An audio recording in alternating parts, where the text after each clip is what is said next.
നമ്മളിപ്പോ AI വന്ന് ML വന്ന് ഈ AML സൈബർ സെക്യൂരിറ്റി എഞ്ചിനീയേഴ്സിനെ ബാധിക്കും. അതൊരു ഹാക്കർ എങ്ങനെയാണോ ഇത് ചിന്തിക്കുക, നശിപ്പിക്കലാണോ ചെയ്യുക, അതേപോലെ നമ്മൾ ചിന്തിക്കുക. അപ്പൊ ഈ നശിപ്പിക്കാനുള്ള വഴികൾ നമുക്ക് മനസ്സിലാവും. സൈബർ സെക്യൂരിറ്റി പഠിക്കാൻ വേണ്ടിയിട്ട് ഒരു പ്രാഥമിക ജോലിയോടെ എത്താൻ ഏകദേശം എത്ര സമയം അയാൾ വർക്ക് ചെയ്യേണ്ടി വരും? ഞാൻ എന്റെ കരിയർ തുടങ്ങിയപ്പോൾ എന്റെ ഡിഗ്രി ഇല്ല. ഞാൻ എന്റെ കരിയർ ശരിക്കും പറഞ്ഞാൽ ഫ്രീലാൻസിംഗ് ആയിട്ട് തുടങ്ങിയത് പോലും ഡിഗ്രി സെക്കൻഡ് ഇയറിലാണ്. ഞാൻ മരിക്കാണ്ടൊക്കെയുള്ള പ്രോജക്റ്റ് 2050 എനിക്ക് റിലീസ് ചെയ്യണമെന്നുള്ളത് സ്വർഗം പ്രോജക്റ്റ് ഞാൻ അനൗൺസ് ചെയ്തിട്ടുണ്ട്. ഇന്റർനെറ്റ് ഉപയോഗിക്കുന്ന ഏതൊരാളും സൈബർ സെക്യൂരിറ്റി അറിയാം, ഇല്ലെങ്കിൽ നല്ല പ്രശ്നങ്ങളുണ്ട്. അവരുടെ പോലീസുകാരും കൂടെ തമ്മിൽ വ്യത്യാസം. പോലീസുകാർ ക്രൈം ചെയ്യാനാണ് ക്രൈം കണ്ടുപിടിക്കുന്നത്, നമ്മള് ക്രൈം ചെയ്തിട്ട് ക്രൈം കണ്ടുപിടിക്കണം. സൈബർ സെക്യൂരിറ്റി കണ്ടിന്യൂസ് ലേണിംഗ് ആണ്. ഓരോ സാധനം വരുന്നവരും പഠിച്ചുകൊണ്ടിരിക്കണം. പുതിയ പ്രശ്നങ്ങൾ വരുമ്പോൾ അത് പഠിച്ചുകൊണ്ടേയിരിക്കും. ഈ സൈബർ സെക്യൂരിറ്റി എത്തിക്കൽ ഹാക്കിംഗ് എന്ന് പറഞ്ഞാൽ എന്താ ശരിക്കും?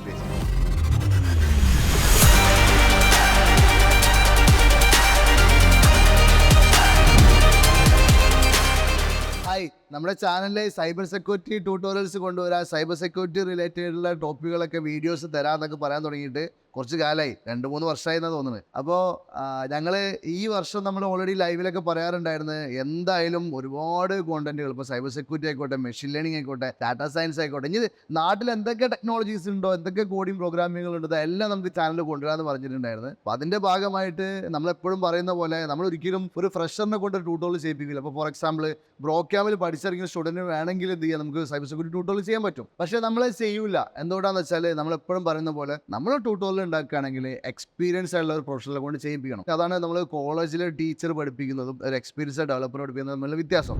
ടീച്ചേഴ്സിന് ആ ഒരു തിയറി പഠിച്ചൊരു നോളജ് മാത്രമേ ഉണ്ടാവുള്ളൂ. അതേസമയം എക്സ്പീരിയൻസ് ആയിട്ടുള്ള ഡെവലപ്പർ ആകുമ്പോൾ അവന് അത് യൂസ് ചെയ്ത് പരിചയം ഉണ്ടാവും. അപ്പോൾ അതിൽ നിന്ന് കിട്ടുന്ന ഒരു നോളജ് ആണ് നമുക്ക് പ്രാക്ടിക്കലി നമ്മൾ ചെയ്തുകൊണ്ടിരിക്കുന്ന ആൾക്കാർക്ക് കിട്ടേണ്ടത്. അപ്പോൾ നമുക്ക് ആ സബ്ജക്റ്റിനോട് ഇഷ്ടം ഉണ്ടാവുള്ളൂ. അതുകൊണ്ടാണ് നമുക്ക് പലപ്പോഴും കോളേജിൽ നിന്ന് പഠിക്കുമ്പോൾ വലിയ സബ്ജക്റ്റ്, വലിയ ഇഷ്ടമില്ലാത്ത സബ്ജക്റ്റ്, പക്ഷേ പുറത്തിറങ്ങിയിട്ട് പഠിക്കുമ്പോൾ നമുക്ക് ഭയങ്കര ഇൻട്രസ്റ്റ് തോന്നുന്നത്. അപ്പോൾ അതെന്തുകൊണ്ടെന്ന് വെച്ചാൽ പ്രാക്ടിക്കൽ വേയിലുള്ള തിങ്കിങ്ങും പ്രാക്ടിക്കൽ എക്സ്പീരിയൻസ് ഉള്ള കുറേ കാര്യങ്ങൾ കിട്ടുക എന്നുള്ളതാണ്. സോ അതുകൊണ്ട് തന്നെ നമ്മൾ ആ രീതിയിലാണ് ട്യൂട്ടോറിയൽ ഉണ്ടാക്കുക. അപ്പോൾ അതേപോലെ ഇന്ന് നമ്മൾ സൈബർ സെക്യൂരിറ്റി പഠിപ്പിക്കാൻ പോകുന്നത് ഞാനല്ല, സൈബർ സെക്യൂരിറ്റിക്ക് വേണ്ടിയിട്ട് നമുക്കൊരു എക്സ്പെർട്ട് വന്നിട്ടുണ്ട്. ആളുടെ പേര് ശരത് എന്നാണ്. Sharath, welcome to prototype. Thank you. നമുക്ക് ഈ ചെയ്യേണ്ടതെന്ന് വെച്ചാൽ ശരത് ബ്രോയുടെ കാര്യങ്ങൾ മനസ്സിലാവാന്നുള്ളതാണ്. അപ്പോൾ എന്തൊക്കെയാണ് ചെയ്തത്, എവിടെയാണ് കരിയർ സ്റ്റാർട്ട് ചെയ്തത്, കരിയർ എവിടെ നിന്നാണ് കോളേജ് കഴിഞ്ഞത്, അതേപോലെ അത് കഴിഞ്ഞിട്ട് എങ്ങനെ സൈബർ സെക്യൂരിറ്റിയിലോട്ട് എത്തി എന്നൊക്കെ ഒന്ന് പറയൂ. സൈബർ സെക്യൂരിറ്റിയിലേക്ക് ശരിക്കും പറഞ്ഞു കഴിഞ്ഞാൽ ഒരു കമ്പ്യൂട്ടർ കിട്ടിയ കാലത്തുള്ള ഒരു ചെറിയ സെർച്ചുകളിൽ കൂടെ തുടങ്ങിയാണ് സൈബർ സെക്യൂരിറ്റി. ഹാക്കിംഗ് എന്നുള്ളൊരു വേർഡ് കമ്പ്യൂട്ടർ കിട്ടി ഒരു 10-11 ക്ലാസ്സിലൊക്കെ പഠിക്കുമ്പോഴാണ് ശരിക്കും തുടങ്ങുന്നത്. അന്നാണ് കമ്പ്യൂട്ടർ 2000 ഏത് വർഷമായിരിക്കും അത്? കറക്റ്റ് പറഞ്ഞു കഴിഞ്ഞാൽ 2014-15 ആ ഒരു സമയമായിരിക്കും. ആരൊക്കെ ബ്ലാക്ക് ആൻഡ് വൈറ്റ് കമ്പ്യൂട്ടർ ഉള്ളപ്പോഴേ അന്ന് ഡേവ് മാരിയോ ഗെയിം കളിക്കാൻ വേണ്ടിട്ട് എടുത്ത കമ്പ്യൂട്ടർ. ഇന്ത്യയിലെ കമ്പ്യൂട്ടർ കിട്ടുന്ന സമയം എന്ന് പറഞ്ഞു കഴിഞ്ഞാല് നമുക്ക് ഇന്റർനെറ്റ് ഒക്കെ ഒന്ന്, ഈ ഫേസ്ബുക്ക് ഒക്കെ ഒന്ന് വരുന്ന ഒരു സമയം ഉണ്ടല്ലോ, ഫേസ്ബുക്കിലേക്ക് മാറുന്ന ഒരു സമയത്താണ്. അപ്പോൾ ഇങ്ങനെ നോക്കിപ്പോയപ്പോഴാണ് ഹാക്കിംഗ് എന്ന് പറഞ്ഞൊരു സാധനം. അന്ന് ഫേസ്ബുക്ക് ഹാക്കിംഗ് എന്നൊക്കെ പറഞ്ഞിട്ട്, ഫേസ്ബുക്ക് വന്നൊരു സമയത്ത് ഫേസ്ബുക്ക് അക്കൗണ്ട് ഹാക്കിംഗ് എന്നൊക്കെ പറഞ്ഞ വലിയൊരു സംഭവമായിരുന്നു. അപ്പൊ അങ്ങനെ ഹാക്കിംഗ് എന്നുള്ള പറയാണ്ട എല്ലാവർക്കും ഗേൾ ഫ്രണ്ട്സിനെ ബോയ് ഫ്രണ്ട്സിനെ ആക്കിയെന്നുള്ള മോഡിലാണ് റിലേഷൻഷിപ്സ് പരമായിട്ടുള്ള ഒരു ഹാക്കിംഗ് ഉണ്ടല്ലോ. അപ്പൊ അങ്ങനെ അന്ന് അത് ഭയങ്കര രസമായിരുന്നു. അത് കേൾക്കുമ്പോൾ നമുക്ക് ഉള്ളിലൊരു ആഗ്രഹം ഉണ്ടല്ലോ, ഹാക്കിംഗ് ഭയങ്കര സംഭവം എന്നുള്ളൊരു ഇതില്. അപ്പൊ അങ്ങനെ അത് വെച്ച് കേട്ടു, പിന്നെ അത് വെച്ച് സെർച്ച് ചെയ്തു, അങ്ങനെ പോയി പഠിച്ചു. അതൊരു +1 മുതലേ കമ്പ്യൂട്ടർ തുടങ്ങിയിട്ടുണ്ട്. പറയുന്ന സൈബർ സെക്യൂരിറ്റി റിലേറ്റഡ് ആയിട്ടുള്ള പരിപാടികൾ തുടങ്ങിയിട്ടുണ്ട്. ഹാക്കിങ്ങിനെ പറ്റി പഠിച്ചിട്ടും ഒക്കെ തുടങ്ങിയിട്ടുണ്ട്. ഇൻപറ്റി ഒരു കാര്യം പറഞ്ഞോട്ടെ, നമ്മളെ 1 ഇയർ പ്രോഗ്രാം ഉണ്ട് സൈബർ സെക്യൂരിറ്റിയുടെ. ഞങ്ങൾ 7 മാസം പ്രോഗ്രാം ആയിരുന്നു. 10-20 പേര് പ്ലേസ്ഡ് ആയി കഴിഞ്ഞപ്പോൾ ഞങ്ങൾക്ക് മനസ്സിലായി 7 മാസം പോരാന്നുള്ള ഞങ്ങൾ പ്ലാൻ ചെയ്തിട്ട് ഒരു 1 ഇയർ പ്രോഗ്രാം ആക്കി മാറ്റി. എന്നിട്ട് ഇപ്പോൾ വെച്ചാൽ വീക്കിലി റിവ്യൂ എടുത്ത് എക്സ്പേർട്സുകളാണ് റിവ്യൂ ചെയ്യുന്നത്. അപ്പോൾ വീക്കിലി എക്സ്പേർട്സ് വരും, അവർ റിവ്യൂ എടുത്തും ആ രീതിയിലൊരു പ്രോസസ് ഉണ്ടാക്കി. അതും നല്ല ഒരുപാട് ടെക് എക്സ്പേർട്ടും സൈബർ സെക്യൂരിറ്റി എക്സ്പേർട്ടും ഒക്കെ ആഡ് ചെയ്തിട്ടാണ് സിസ്റ്റം ഡിഫൈൻ ചെയ്തത്. അത് നമ്മളൊരു ടൈറ്റ് സ്കെഡ്യൂൾ ചെയ്യുന്നത്. അപ്പോൾ തീരെ കുട്ടികൾക്ക് പഠിക്കാൻ പറ്റത്തില്ലായിരുന്നു. നമ്മൾക്ക് ഓരോ സാധനവും ചെയ്ത് നോക്കി അതിനെന്തെങ്കിലും പ്രാക്ടിക്കൽ സാധനോട് ചെയ്യുന്ന രീതിയിൽ പഠിച്ചു പോകുന്ന എല്ലാം ചെയ്യുന്ന രീതിയിലാണ് ഇപ്പോൾ ഒരു 1 ഇയർ പ്രോഗ്രാം ചെയ്തിട്ടാണ്. അപ്പോൾ അതിൽ ബഗ് ബൗണ്ട് ചെയ്യുന്ന ഒരു കോൺസെപ്റ്റുകളൊക്കെ ഉണ്ട്. അപ്പോൾ അത് ചെയ്ത് തുടങ്ങിയിട്ടുണ്ടായിരുന്നു +1 പഠിക്കുന്ന സമയത്ത്. പിന്നീട് പതിയെ അതിൽ നിന്ന് ഞാൻ ഫ്രീലാൻസ് പ്രൊജക്ടുകളിലേക്ക് മാറി. അതായത് ഒരു കുറച്ചുകൂടെ പ്രൊഫഷണൽ പ്രൊജക്ടുകൾ ചെയ്യുക എന്നുള്ള രീതിയിലേക്ക് മാറി. ഡിഗ്രി പഠിക്കുന്ന സമയത്ത്, അതായത് ഡിഗ്രി BVOC എന്ന് പറഞ്ഞിട്ട് ഡിഗ്രിയാണ്, സോഫ്റ്റ്വെയർ ഡെവലപ്മെന്റ്. അതിന്റെ പേര് സോഫ്റ്റ്വെയർ ഡെവലപ്മെന്റ് എന്നാണ്. ബാച്ചിലേഴ്സ് ഇൻ വൊക്കേഷൻ എന്ന് പറയും. അത് ഒരു കുറേ കാര്യങ്ങളുള്ളത്, നമ്മുടെ management, entrepreneurship, software development, security, language, accountancy, അങ്ങനെ എല്ലാം ഉണ്ട്. അതിനകത്ത് ഇല്ലാത്തൊന്നുമില്ല, എല്ലാം ഉണ്ട്. അപ്പൊ അത് കേരള യൂണിവേഴ്സിറ്റിയുടെ ഒരു കോഴ്സാണ്. അത് അന്ന് തുടങ്ങിയിട്ടുള്ളായിരുന്നു ഞാൻ ചെയ്യുന്ന സമയത്ത്. ഒന്നിലും സ്പെഷ്യലൈസ് ചെയ്യില്ല, ഒരുപാട് സാധനങ്ങൾ പഠിക്കാനാണ്. ഒരു അവിയൽ എന്നൊക്കെ പറയാം, അങ്ങനെ ഒരു സാധനം. അതായത് എല്ലാം ഉണ്ട് അതിനകത്ത്. അപ്പോൾ അതായിരുന്നു ചെയ്തത്. അതൊരു സെക്കൻഡ് ഇയർ ഒക്കെ ആയപ്പോഴത്തേക്ക് ഞാൻ ഈ പ്രൊജക്റ്റുകൾ പതിയെ എടുക്കാൻ തുടങ്ങി. കമ്പനികളുടെ പ്രൊജക്റ്റുകൾ സെക്യൂരിറ്റി റിലേറ്റഡ് ആയിട്ട് അതെടുത്തു. പിന്നെ അത് ചെയ്യായിരുന്നു. പിന്നെ അത് കഴിഞ്ഞ് ഡിഗ്രി കഴിഞ്ഞ് 3-ാമത്തെ വർഷം കഴിഞ്ഞപ്പോഴത്തേക്ക് തന്നെ ഞാൻ അതിൽ നിന്നൊരു ഫുൾ ടൈമിലേക്ക് മാറി. അതൊരു മാറ്റുള്ള ഒരു ഇ-കൊമേഴ്സ് കമ്പനിയായിരുന്നു, എസോറോ എന്ന് പറഞ്ഞിട്ട്. അപ്പോൾ ആ കമ്പനിയിൽ ഒരു പെൻറ്റസ്റ്റായിട്ട് കയറി. പിന്നെ അവിടെ ആയിരുന്നു ഏകദേശം 2-2.5 വർഷത്തോളം. പിന്നീട് അവിടെ നിന്ന് മാറി വീണ്ടും ഫ്രീലാൻസിങ്ങിലേക്ക് തന്നെ വന്നു. അപ്പോൾ ഫ്രീലാൻസിങ് ആണ് എനിക്കൊരു ഏറ്റവും കൂടുതൽ രസമുള്ളൊരു കാര്യം. കാരണം നമുക്കൊരു ടൈം നമ്മളുടേതായിട്ടുള്ള ഒരു ടൈമുണ്ട്, ഒരു ഫ്ലെക്സിബിൾ ഷെഡ്യൂളാണ്. പിന്നെ പുതിയ ക്ലയൻറ്റുകളായിട്ട് നമുക്ക് പരിചയപ്പെടാൻ, സംസാരിക്കാം, അങ്ങനെ ഒരു രീതിയിലേക്ക് മാറി. അപ്പോൾ കറന്റ് അങ്ങനെ ഫ്രീലാൻസിംഗ് ആയിട്ട് പോകുന്നു. ഇപ്പോൾ ഇതെല്ലാം കൂടെ ചേർത്ത് കഴിഞ്ഞാൽ ഏകദേശം ഒരു 7.5 വർഷം ആവുന്നു ഇപ്പോൾ ഈ ഒരു സൈബർ സെക്യൂരിറ്റി എന്നുള്ള ഒരു ഡൊമൈനിൽ. പിന്നെ ഇതിനിടയ്ക്ക് ക്ലാസ്സുകൾ എടുക്കാറുണ്ട്. അപ്പോൾ ക്ലാസ്സുകൾ എടുക്കുന്ന ഗവൺമെന്റ് റിലേറ്റഡ് ആയിട്ടുള്ള ഇന്ത്യൻ ആർമി, നേവി അവർക്കൊക്കെ ക്ലാസ്സുകൾ എടുത്തിട്ടുണ്ട്. ഇവിടെ നമ്മുടെ കൊച്ചിയിലെ നേവൽ ബേസിൽ സിഗ്നൽ സ്കൂളിൽ ക്ലാസ്സുകൾ എടുക്കാറുണ്ട്. പിന്നെ അല്ലാണ്ട് കമ്പനികൾക്ക് കോർപ്പറേറ്റ് ട്രെയിനിങ് എടുക്കാറുണ്ട്. പിന്നെ ഇതിൻ്റെ ഒക്കെ കൂടെ ഞാൻ പ്രൊജക്റ്റുകൾ ഇപ്പോഴും ചെയ്യുന്നുണ്ട്. അതായത് ഞാൻ എൻ്റെ ബേസിക്കലി ഏറ്റവും മേജർ ഫോക്കസ് ഏരിയ പ്രൊജക്റ്റുകൾ തന്നെയാണ്. പെൻ ടെസ്റ്റിംഗ് പ്രൊജക്റ്റുകൾ, ഫോറൻസിക്സ് പ്രൊജക്റ്റുകൾ, ഇന്റലിജൻസ് പ്രൊജക്റ്റുകൾ, ഇത് മൂന്നുമാണ് എൻ്റെ ഒരു ഏരിയ.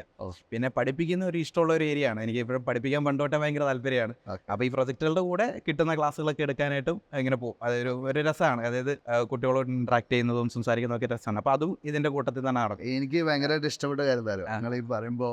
ഇപ്പോൾ എൻ്റെ ഒരു വൈബ് എന്ന് വെച്ചാൽ ഇതേ വൈബാണ്. അതായത് നമ്മൾ എത്ര വർക്ക് ചെയ്യാൻ പോകുമ്പോഴും ഒരു മന്ത്ലി ഒരു സെഷൻ എടുക്കാനും വിളിച്ചാൽ ഭയങ്കര സന്തോഷമാണ്. അതായത് നമുക്ക് ആ ഒരു നമ്മൾ ചെയ്ത കാര്യം നമുക്ക് 4 കൂടി പറഞ്ഞു കൊടുക്കുക, അവർക്ക് കൂടി ഇത് യൂസ് ആവുക എന്നുള്ള കാര്യത്തിൽ അത് എങ്ങനെ എത്ര നല്ല ഫ്രണ്ട്ലി ആയിട്ട് പറഞ്ഞു കൊടുക്കുക എന്നുള്ളത് നമ്മൾ ഈ പറഞ്ഞു കൊടുക്കാൻ ഇഷ്ടമുള്ള ആൾക്കാരെ ആലോചിക്കുള്ളൂ. അല്ലാത്തവർക്ക് ഇത് എങ്ങനെയും പറഞ്ഞെടുത്തൊരു ജോലിയാണ്. നമ്മളെ സംബന്ധിച്ചോളം, എനിക്ക് മനസ്സിലാക്കിയെ സംബന്ധിച്ചോളം ഒരു ജോലി തന്നെ. അതായത് ഒരു ഇൻട്രസ്റ്റിംഗ് സാധനമാണ്. കാര്യം ഞാൻ പഠിക്കുന്ന സമയത്ത് എനിക്ക് പറഞ്ഞു തന്ന കുറെ ആൾക്കാരുണ്ട്. ഞാൻ എപ്പോഴും ആലോചിക്കുന്ന ഒരു കാര്യമുണ്ട്, അവരെനിക്ക് പറഞ്ഞു തന്നില്ലായിരുന്നു എങ്കിൽ ഞാൻ എന്താവുമായിരുന്നു എന്ന് ഞാൻ എപ്പോഴും ആലോചിക്കാറുണ്ട്. അപ്പോൾ എൻ്റെ സീനിയേഴ്സ് ആയാലും എൻ്റെ ടീം ലീഡ്സ് ആയാലും എന്നെ മാനേജ് ചെയ്ത ആൾക്കാരായാലും ഇവരെല്ലാം എനിക്ക് പറഞ്ഞ് പഠിപ്പിച്ചെന്ന കാര്യങ്ങളെന്ന് പറഞ്ഞാൽ കൂടുതലാണ്.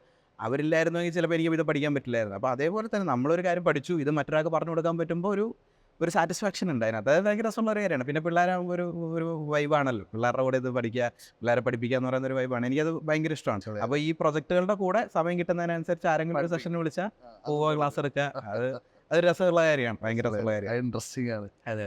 അപ്പോൾ അതുകൊണ്ട് തന്നെയാണ് നിങ്ങൾക്ക് വേണ്ടിയിട്ട് നമ്മൾ ശരത് ബ്രോനെ കൊണ്ടുവന്നിട്ടുണ്ട്. അതായത് നമുക്ക് നിങ്ങൾക്ക് പറഞ്ഞ് മനസ്സിലാക്കി തരാനോട് ഇഷ്ടമുള്ള ഒരാൾ വേണമെന്നുള്ളതുകൊണ്ടാണ്. അതുകൊണ്ട് ഞങ്ങൾ കുറേ കാലമായിട്ട് തിരയായിരുന്നു. അതിന് അവസാനമാണ് ഞങ്ങൾക്ക് ശരത് ബ്രോനെ കണ്ടു കിട്ടിയത്. അപ്പോൾ ഇനി നമുക്ക് അറിയേണ്ടത് വെച്ചാൽ കുറേ നമുക്ക് സൈബർ സെക്യൂരിറ്റിൻ്റെ കുറേ ടേമുകളെ കുറിച്ച് പലർക്കും കൺഫ്യൂഷൻ ഉണ്ട്. ഇപ്പോൾ എനിക്കും കൺഫ്യൂഷൻ ഉണ്ട്. ഇപ്പോൾ ഞാനും ഡെവലപ്മെൻറ്റിനാണ് പ്യൂർലി വർക്ക് ചെയ്യുന്നത്. നമ്മളിപ്പോൾ എന്തെങ്കിലും ഡെവലപ്മെൻറ്റിന് എന്തെങ്കിലും ഇഷ്യൂ വരുമ്പോൾ ഇന്നൊരു ഇപ്പോൾ DDoS അറ്റാക്ക് ഉണ്ട്, അല്ലെങ്കിൽ മറ്റേ അറ്റാക്ക് ഉണ്ട്, അപ്പോൾ ഇതെങ്ങനെ ഫിക്സ് ചെയ്യാം എന്നുള്ളത് നോക്കി നമ്മൾ ക്ലിയർ ചെയ്യാന്നല്ലാണ്ട് നമ്മൾ എന്ത് ചെയ്തിട്ടില്ല, സൈബർ സെക്യൂരിറ്റി ഉള്ള ഡൊമൈനിലുള്ള അതായത് പല കാര്യങ്ങൾ നമ്മൾ നോക്കിയിട്ടില്ല. അപ്പോൾ എനിക്ക് അറിയേണ്ട കുറേ കാര്യങ്ങളുണ്ട്. ഇപ്പോൾ ബേസിക്കാണ് എല്ലാവർക്കും വേണ്ടി ചോദിക്കുക, ഈ സൈബർ സെക്യൂരിറ്റി എത്തിക്കൽ ഹാക്കിംഗ് എന്ന് പറഞ്ഞാൽ എന്താ ശരിക്കും ബേസിക്കലി? സൈബർ സെക്യൂരിറ്റി എന്ന് പറഞ്ഞു കഴിഞ്ഞാൽ വളരെ സിമ്പിൾ ആയിട്ടുള്ള ഒരു ടേമിൽ നമുക്ക് ഇടാം. അതായത് ഇപ്പോൾ പ്രൈവസി എന്നൊരു ടേം എടുക്കുക. പ്രൈവസി എന്ന് പറഞ്ഞാൽ നമ്മളുടെ ഉദ്ദേശം ഇപ്പം നമ്മളുടെ പേഴ്സണൽ പ്രൈവസി എടുക്കും. നമ്മളുടെ ഫോണിൽ ഞാനൊരു സിറ്റുവേഷൻ എന്ന് പറയാം, ഒന്ന് ഇമാജിൻ ചെയ്യാനായിട്ട്. അതായത് നമ്മളൊരു സ്റ്റേജിൽ നിൽക്കാന്ന് കരുതുക. സ്റ്റേജിലൊരു പവർ പോയിന്റ് പ്രസന്റേഷനോ എല്ലാം ഉണ്ട്. അവിടെ നമ്മളുടെ ഫോണിന്റെ സ്ക്രീൻ പ്രസന്റ് ചെയ്യുന്ന ആലോചിച്ച് നോക്കുക. ഫോണിന്റെ സ്ക്രീൻ പ്രസന്റ് ചെയ്തിട്ട് നമ്മൾ ഗാലറി എടുക്കുന്നു. അതൊരു 100 പേരുള്ള ഒരു സ്റ്റേജ് ആണെന്ന് കരുതിക്കോ. ഈ 100 പേര് നമ്മുടെ ഗാലറിയിലെ ഫോട്ടോസ് കാണുന്നു, വീഡിയോസ് കാണുന്നു, നമ്മുടെ മെസ്സേജുകൾ കാണുന്നു, പ്രൈവറ്റോ പബ്ലിക്കോ മെസ്സേജുകൾ കാണുന്നു, വാട്സപ്പ് ചാറ്റുകൾ കാണുന്നു, ടെലിഗ്രാം കാണുന്നു, ക്രോം ഹിസ്റ്ററി കാണുന്നു. ഇതെല്ലാം ഒരു 10-100 പേര് കാണുന്നു എന്നൊന്ന് മനസ്സിലൊന്ന് ഇമാജിൻ ചെയ്യാം.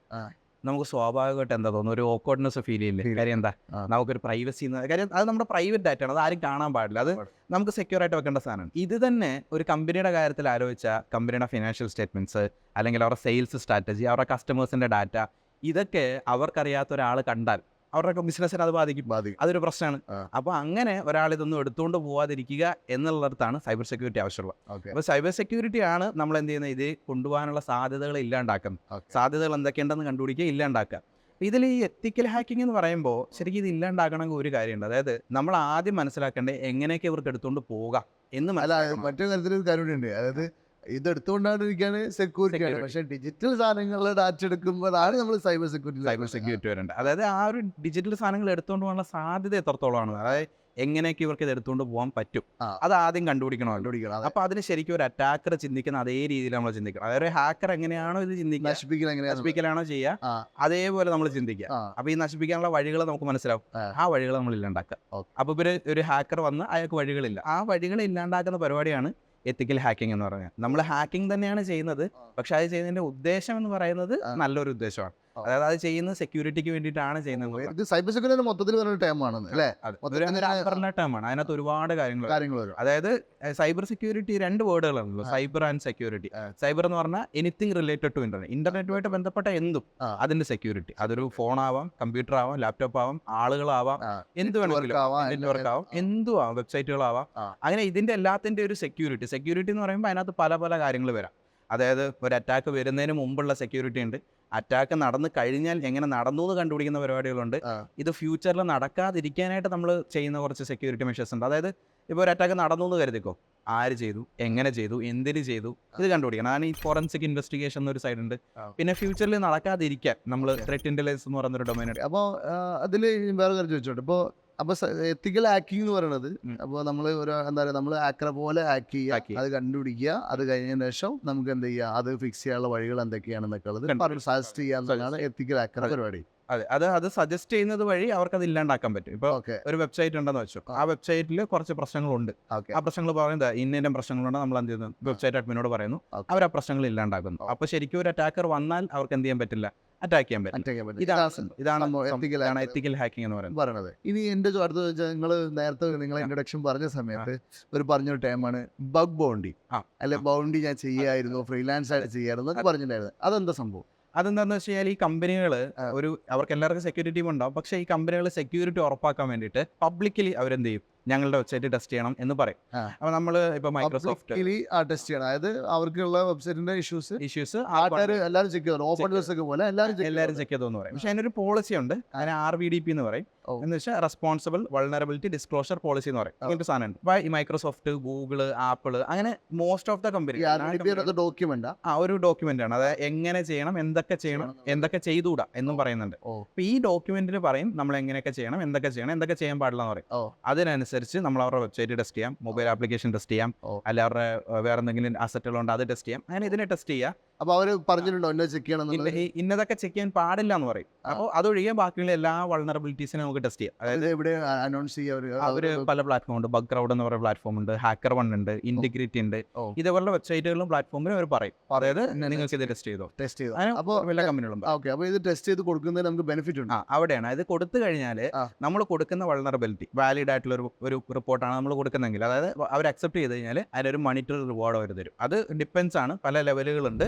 അത് നമ്മൾ കൊടുക്കുന്നതിന്റെ ഇമ്പോർട്ടൻസ് അനുസരിച്ച്, എത്ര ഇമ്പാക്ട് അത് ഉണ്ടാക്കുന്നു എന്നതിനനുസരിച്ച് നല്ല എമൗണ്ട് കിട്ടും. ഇപ്പൊ കേരളത്തിൽ പറയുന്നില്ല, പക്ഷേ നമ്മൾ കൊടുക്കുന്നതിനനുസരിച്ചിരിക്കും. കേരളത്തിൽ തന്നെ അത് ചെയ്തിട്ട് 10 ലക്ഷം 20 ലക്ഷം ഒക്കെ ഒറ്റയടിക്ക് കിട്ടിയ ആൾക്കാരുണ്ട് കേരളത്തിലെ, നമ്മുടെ നാട്ടിൽ തന്നെ അത്രയധികം റിവാർഡുകൾ കിട്ടിയിട്ടുണ്ട്. ഇപ്പൊ ഞാൻ എൻ്റെ ബഗ് ബൗണ്ടി ചെയ്യുന്ന സമയത്ത് എൻ്റെ ഒരു one of the major source of income എന്ന് പറയുന്നത് ബഗ് ബൗണ്ടി ആയിരുന്നു. അതിൽ നിന്നായിരുന്നു ഞാൻ കൂടുതലും പൈസ ഉണ്ടാക്കുന്നത്. ഇപ്പൊ ചെയ്യാറില്ല. കാര്യം എന്താ വെച്ച് കഴിഞ്ഞാൽ ബഗ് ബൗണ്ടി ചെയ്യുന്നതിന് ഒരു പ്രശ്നം എന്ന് വെച്ചാൽ സമയമാണ്. നമുക്ക് ഇരുന്ന് ചെയ്യാൻ പറ്റണം. ഒരു പഠിക്കുന്ന കുട്ടികൾ, ഇതൊക്കെ പഠിച്ചുകൊണ്ടിരിക്കുന്നവർക്ക് എന്ന് പറഞ്ഞാൽ സമയം ഉണ്ടല്ലോ, അവർക്ക് ചെയ്യാൻ പറ്റിയൊരു കാര്യമാണ്. കാര്യം ഒരു ഇൻകം ജനറേറ്റ് സംഭവം കിട്ടും, നല്ല സ്റ്റാൻഡേർഡ് പ്രോജക്റ്റുകൾ നമുക്ക് ടെസ്റ്റ് ചെയ്യാൻ കിട്ടും. മൈക്രോസോഫ്റ്റ്, ഗൂഗിൾ, ആപ്പിൾ പോലുള്ള കമ്പനികളൊക്കെ നമുക്ക് ടെസ്റ്റ് ചെയ്ത് റിപ്പോർട്ട് കിട്ടിയാൽ നല്ലതല്ലേ. അങ്ങനെ ഒരു കാര്യം നമുക്ക് കിട്ടും. ഭയങ്കര എക്സ്പീരിയൻസും കിട്ടും, പൈസയും കിട്ടും. അതായത് എപ്പോഴും പൈസ റിവാർഡ് കിട്ടണമെന്ന് നിർബന്ധമല്ല, പക്ഷെ നമ്മൾ കൊടുക്കുന്ന നല്ല റിപ്പോർട്ട് ആണെങ്കിൽ അത് കിട്ടും. അത് നല്ലൊരു സോഴ്സ് ഓഫ് ഇൻകം ആണ്. അതിന്റെ കൂടെ തന്നെ ഇത് ചെയ്യുന്നവർക്ക് ഇതൊക്കെ അവരുടെ റെസ്യൂമിൽ എഴുതി വെക്കാം. അപ്പോൾ റെസ്യൂമിൽ എഴുതി വെച്ച് കഴിഞ്ഞാൽ അവർക്ക് ഒരു ജോലി കിട്ടാനുള്ള സാധ്യത കൂടി. കാര്യം കമ്പനികൾ നോക്കുമ്പോൾ എന്താ, ഇവൻ ഓൾറെഡി ടെസ്റ്റിംഗ് ഒക്കെ ചെയ്തിട്ടുണ്ട്, ഇവൻ ഓൾറെഡി ആ എക്സ്പീരിയൻസ് ഉണ്ട്, അപ്പോൾ ഇവന് ജോലിക്ക് എടുക്കാം. അങ്ങനെ ഒരു സാധ്യതയും കൂടെ കിട്ടും. അതൊരു നല്ലൊരു ഓപ്ഷനാണ് ബഗ് ബൗണ്ടി എന്ന് പറയുന്നത്. അതാണ് ബഗ് ബൗണ്ടി. അപ്പോൾ എല്ലാ കമ്പനികളും ചെയ്യാറുണ്ട്. എല്ലാ കമ്പനികളും പറഞ്ഞാൽ മോസ്റ്റ് ഓഫ് ദ കമ്പനികൾ, വലിയ കമ്പനികളെല്ലാം ചെയ്യാറുണ്ട്. ഇനി നേരത്തെ പറഞ്ഞപ്പോൾ നേവൽ ഇവരൊക്കെ ട്രെയിനിങ് കൊടുക്കും. അപ്പോൾ അവിടെയൊക്കെ ഇവർക്ക് ശരിക്കും എന്താ സൈബർ സെക്യൂരിറ്റി മൊത്തമായിട്ടുള്ള അവയർനെസ് ക്ലാസ് ആണോ, അതോ എന്തെങ്കിലും? അത് സ്പെസിഫിക്കലി ടോപ്പിക്കുകളാണ്. അതായത് അത് ശരിക്കും പറഞ്ഞാൽ വാർഫെയർ എന്ന് പറഞ്ഞ ടോപ്പിക്കാണ്. ഇൻഫർമേഷൻ വാർഫെയർ, സെക്യൂരിറ്റി വാർഫെയർ എന്ന് പറയും. അങ്ങനെ ഒരു ടോപ്പിക്കാണ്. ആ ടോപ്പിക്കുമായിട്ട് ബന്ധപ്പെട്ടിട്ടുള്ള ട്രെയിനിങ് ആയിരിക്കും. അത് അവരൊരു ഫിക്സ്ഡ് സിലബസ് ഉണ്ട്, അതിനനുസരിച്ചാണ് നമ്മൾ പോകുക. അതിൽ കൂടുതലും ഈ ഇന്റലിജൻസ് അങ്ങനെയുള്ള ഒരു ഡൊമൈനൊക്കെയാണ് അതിനകത്ത് പഠിപ്പിക്കുക. പിന്നെ നമ്മൾ നേരത്തെ സംസാരിച്ച സമയത്ത് പിന്നീട് പറഞ്ഞ ഫോറൻസിക് പറഞ്ഞത്, ശരിക്കും ഈ ഫോറൻസിക് എന്നുള്ളത് നമ്മൾ കേട്ടിട്ടുള്ളത് സിനിമയിലൊക്കെയാണ്, കൊലപാതകം നടന്നിട്ടുണ്ടെങ്കിൽ ഇതാണ് നമ്മൾ നോക്കില്ലേ. അപ്പൊ ഈ സൈബർ സെക്യൂരിറ്റി വരുമ്പോൾ ഫോറൻസിക് എവിടെ വരും എന്ന് പറഞ്ഞു കഴിഞ്ഞാൽ അത് വരുന്നത് കൂടുതൽ ഇങ്ങനെയാണ്. ഇപ്പൊ ഒരു കമ്പനിയിൽ അറ്റാക്ക് ഉണ്ടായെന്ന് കരുതിക്കും, അത് നമ്മളെല്ലാം ചെയ്തു, എന്നിട്ട് ഒരു അറ്റാക്ക് ഉണ്ടായി, ഒരു ഹാക്കർ വന്നു, ഡാറ്റ എടുത്തുകൊണ്ട് പോയി, അല്ലെങ്കിൽ അയാളെ പൈസ കൊണ്ടുപോയി. പക്ഷെ നമുക്ക് അറിയണ്ട ഇയാൾ എങ്ങനെ വന്നേന്നുള്ളത്. ഇയാളെ എന്തെങ്കിലും ഒരു സെക്യൂരിറ്റി പ്രശ്നം ഉള്ളിടത്ത് ഇയാൾക്ക് കയറി വരാൻ പറ്റുള്ളൂ. അപ്പൊ അപ്പോൾ എന്തായിരുന്നു സെക്യൂരിറ്റി പ്രശ്നം എന്ന് അറിഞ്ഞാലേ നമുക്ക് എന്ത് ചെയ്യാൻ പറ്റുള്ളൂ, ഇനി ഇയാൾ വരാണ്ട് ഒഴിവാക്കാന്നുള്ളത് പറ്റുള്ളൂ. അപ്പോൾ നമ്മൾ അത് കണ്ടുപിടിക്കുന്ന പരിപാടിയാണ് ഫോറൻസിക് ഇൻവെസ്റ്റിഗേഷൻ. അത് ബഗ് ബൗണ്ടിയിൽ നമ്മൾ നോർമലി വരാൻ പോണ ഇഷ്യൂസ് ഫൈൻഡ് ചെയ്യാനുള്ള പ്ലാറ്റ്ഫോം തരുന്നത്. അതെ, ഇവിടെ ഒരു പ്രശ്നം ഉണ്ടാവും അല്ലേ? പ്രശ്നം ഉണ്ടായി കഴിഞ്ഞിട്ടുള്ള കാര്യമാണ്. അതായത് ഓൾറെഡി ഒരു അറ്റാക്ക് ഉണ്ടായി, ഇതെങ്ങനെ നടന്നു, എന്തുകൊണ്ട് നടന്നു, ആര് കാരണം സംഭവിച്ചു, ഇതെങ്ങനെ റിക്കവർ ചെയ്യും, ഈ 4 ക്വസ്റ്റ്യൻസിന് ആൻസർ കണ്ടുപിടിക്കുക എന്നുള്ളതാണ് അതിലെ ജോലി. എന്തുകൊണ്ട് നടന്നു, എങ്ങനെ നടന്നു, ആര് കാരണം നടന്നു, എങ്ങനെ പ്രിവെന്റ് ചെയ്യാം, ഇനി ഫ്യൂച്ചറിൽ എങ്ങനെ പ്രിവെന്റ് ചെയ്യാം, ഇത് 4 കണ്ടുപിടിക്കുക. അപ്പൊ എന്താ വെച്ചാൽ ഫോറൻസിക് അനലിസ്റ്റ് എന്ന് പറയാം, സൈബർ ഫോറൻസിക് അനലിസ്റ്റ് അല്ലെങ്കിൽ ഫോറൻസിക് കൺസൾട്ടന്റ് എന്നൊക്കെ പറയാം. ഇത് ഭയങ്കര ആവശ്യമാണ്. കാര്യം ഇന്ത്യയിൽ ഭയങ്കരമായിട്ട് സൈബർ ക്രൈംസ് കൂടുക. ഇപ്പോൾ കേരളത്തിലെ കണക്കെടുത്ത കേരളത്തിലെ സ്റ്റാറ്റ് എടുക്കുക. കേരളത്തിൽ ഈ 2024 280 കോടി രൂപയ്ക്ക് അടുത്താണ് കേരളത്തിൽ നഷ്ടം. സൈബർ ക്രൈമിന്റെ റിപ്പോർട്ട് വെച്ചിട്ട് നഷ്ടം കേരളത്തിൽ. ഒന്ന് ആലോചിച്ച് നോക്കണം, അത്രയും പൈസ ഞങ്ങൾക്കും കൊണ്ട് നഷ്ടമായിട്ടാ. എന്താന്ന് വെച്ചാല് ഞങ്ങൾ 100K.live വെബ്സൈറ്റ് ഉണ്ടായിരുന്നു, 100K കോടി ചലഞ്ചിന്റെ ഈ ബേസിക് കോഡിയും പഠിപ്പിക്കുന്ന ട്യൂട്ടോറിയൽ സീരീസ് 100K കോടി ചലഞ്ച്. അപ്പൊ നമ്മളത് 1000 പേരൊക്കെ സബ്സ്ക്രൈബേഴ്സ് ഉള്ളത്. നമ്മൾ വിചാരിക്കുന്നത് എന്താണ്, അതിൽ മൊബൈൽ നമ്പർ രജിസ്റ്റർ ചെയ്തിട്ട് OTP കൊടുക്കുന്ന സംഭവമുണ്ട്. അപ്പൊ നമ്മൾ വിചാരിക്കുന്നത് സിമ്പിൾ ചെറിയ ക്രൈമാണ്. അപ്പോൾ നമ്മളായിരിക്കും OTP ഇപ്പോൾ ആരാണ് കണ്ടിന്യൂസ് ആയിട്ട് റിക്വസ്റ്റ് ചെയ്യില്ലോ എന്ന് വിചാരിച്ചാൽ സിമ്പിൾ സൈറ്റ് ഉണ്ടാക്കുന്നത്. ഇത് പഠിക്കാൻ വരുന്നവരല്ലേ, ഇവിടെ ആരും എക്സ്പെർട്ട് ഒന്നും വരാൻ പോകണില്ലല്ലോ എന്നുള്ള മൂഡിൽ നമ്മൾ ഇരിക്കുന്നത്. ഒരു 20,000 SMS പർച്ചേസ് ചെയ്തിട്ടുണ്ട്. ഏതോ ഒരുത്തൻ കോഡ് എഴുതിയാണ് ലൂപ്പ് ഇട്ടാണ്ട് 20,000 SMS തീർത്തു, ഒറ്റയടിക്ക് തീർന്നു. ഒരു മിനിറ്റോട് വലിയ പ്രശ്നമാണ്. അത് വലിയൊരു ഞങ്ങൾ എന്നിട്ട് നോക്കിയിട്ട് അവസാനം ക്യാപ്സ് ഉണ്ടല്ലോ, ക്യാപ്സ മറ്റേ അക്ഷരങ്ങൾ അങ്ങനെ ഇങ്ങനെയൊക്കെ ഇട്ടാനുള്ള സാധനങ്ങൾ. അപ്പൊ നിങ്ങൾക്ക് മനസ്സിലാൻ വേണ്ടിയിട്ട് പറഞ്ഞു തരട്ടോ ക്യാപ്സ. അപ്പൊ ആ സാധനം ക്യാപ്സ ഇട്ടിട്ട് സെറ്റപ്പ് ചെയ്ത് റെഡിയാക്കി. അപ്പൊ എന്താ, ഒരേ മൊബൈൽ നമ്പർ ആയാലും ഒരേ റിക്വസ്റ്റ് ഒരേ സ്ഥലത്ത് വന്നാലോ IP എന്നൊക്കെ വന്നാലും അവരെന്ത് ചെയ്യും, ഓട്ടോമാറ്റിക് പ്രിവെന്റ് ചെയ്യുന്ന രീതിയിൽ ആ ക്യാപ്സിന്റെ API ചെയ്ത് തരുന്നുണ്ട്. മനസ്സിലായി. അപ്പൊ ഞങ്ങൾ ക്യാപ്സ ഇട്ട് സെറ്റപ്പ് ചെയ്ത്. ഇതിൽ ഒരു കാര്യം കൂടെ ഞാൻ പറയാം. അതായത് ഇപ്പൊ ഈ പറഞ്ഞ അറ്റാക്കില്ലേ, ഇതെങ്ങനെ ചെയ്യുന്നു എന്ന് പഠിക്കലാണ് നമ്മളുടെ ഈ കോഴ്സിൽ നമ്മൾ ചെയ്യുന്ന ഒരു കാര്യം. അതായത് ഇതെങ്ങനെ ചെയ്യാം, കാര്യം ഇത് ചെയ്യാം, ഇപ്പൊ ഇത് ചെയ്യാനോ അറിയണോ, കാര്യം ഹാക്കിംഗ് എന്ന് പഠിക്കാന്ന് പറഞ്ഞാൽ അങ്ങനെയാണ്. അതായത് ഈ അറിയണം, അത് അറ്റാക്ക് ചെയ്യാൻ അറിയണം. എന്നിട്ട് നമ്മൾ അറ്റാക്ക് ചെയ്തു നോക്കണം. നമുക്ക് അറിയാലോ ഇത് പോസിബിൾ ആണ്. അത് അവനായിട്ട് പോലീസുകാരും കൂടെ തമ്മിൽ വ്യത്യാസം. പോലീസുകാർ ക്രൈം ചെയ്യാനാണ് ക്രൈം കണ്ടുപിടിക്കുന്നത്, നമ്മള് ക്രൈം ചെയ്തിട്ട് ക്രൈം കണ്ടുപിടിക്കണം. അതായത് നമ്മൾ ചെയ്യുമ്പോൾ നമുക്ക് അറിയാലോ ഇത് പറ്റും, അല്ല ഇങ്ങനെ ചെയ്യാൻ പറ്റുമെന്ന് അറിയാലോ. ആ പോസിബിലിറ്റി അങ്ങോട്ട് ഇല്ലാണ്ടാക്കുക. അപ്പൊ ആ 2 മെന്റാലിറ്റി കീപ്പ് ചെയ്യണം നമുക്ക് ഒരേ സമയം അല്ലേ. നമുക്ക് ക്രൈം ചെയ്യണ മെന്റാലിറ്റി വേണോ, ക്രൈം പ്രിവെന്റ് ചെയ്യണ മെന്റാലിറ്റി വേണം. അതായത് ഒരു ഹാക്കർ ചിന്തിക്കുന്ന പോലെ ചിന്തിക്കണം, പക്ഷെ അതുകൊണ്ടുള്ള ഡാമേജിനെ നമ്മൾ വരുത്താൻ പാടില്ല, അത്രേ ഉള്ളൂ. അതായത് അവിടെയാണ് നമ്മൾ സ്റ്റോപ്പ് ചെയ്യേണ്ടത്. ഇതുകൊണ്ടൊരു ഡാമേജ് ഉണ്ടാവാത്ത രീതിയിൽ നമ്മളിത് ചെയ്യണം. നമ്മളിത് ചെയ്യണം, അറ്റാക്ക് ചെയ്യണം. പക്ഷെ അറ്റാക്ക് ചെയ്താലേ നമുക്ക് പറയാൻ പറ്റും. കാര്യം അതാണ് ഏറ്റവും എളുപ്പമുള്ള വഴി. ഒരു എക്സാമ്പിൾ, ഇപ്പോൾ നമ്മളുടെ കയ്യിൽ ഫോണില്ലേ, സ്മാർട്ട് ഫോണില്ലേ, ഫോണിന്റെ സ്ക്രീൻ എത്രത്തോളം സ്ട്രെങ്ത് ഉണ്ടെന്ന് അറിയാനുള്ള ഏറ്റവും എളുപ്പമുള്ള വഴി എന്താ, താഴെയിട്ട് പൊട്ടിയാ സ്ട്രെങ്ത് ഇല്ല, പൊട്ടിയില്ലെങ്കിൽ സ്ട്രെങ്ത് ഉണ്ട്. സിമ്പിൾ ആണ്. അതായത് ഒരു അറ്റാക്ക് ചെയ്യുന്നതാണ് ഏറ്റവും എളുപ്പത്തിൽ അതിന്റെ സെക്യൂരിറ്റി മനസ്സിലാക്കാനുള്ള വഴി എന്ന് പറയുന്നത്. ഡിജിറ്റൽ ആയതുകൊണ്ട് അറ്റാക്ക് ചെയ്യണ പ്രശ്നമില്ല, തിരുത്താൻ പറ്റുന്ന പ്രശ്നമാണ്. നമ്മള് ഇപ്പൊ മറ്റേ ക്രൈം ഒക്കെ പറഞ്ഞ മാതിരി ഒരാള് എട്ടിക്ക് വന്നിട്ട് ഇത് തിരുത്താൻ പറ്റുന്നില്ല നമുക്ക്. ഇവിടെ അങ്ങനത്തെ പ്രശ്നമില്ല. അതുകൊണ്ട് നമുക്ക് ക്രൈം ചെയ്യുന്നതിൽ കുഴപ്പമില്ല. അത് ആ മൈൻഡ് സെറ്റ് ഉണ്ടാക്കി എടുക്കുക എന്നുള്ളതാണ് ഏറ്റവും ഇമ്പോർട്ടൻ്റ് ആയിട്ടുള്ള കാര്യം. അത് വളരെ ആവശ്യമാണ് നമുക്ക്.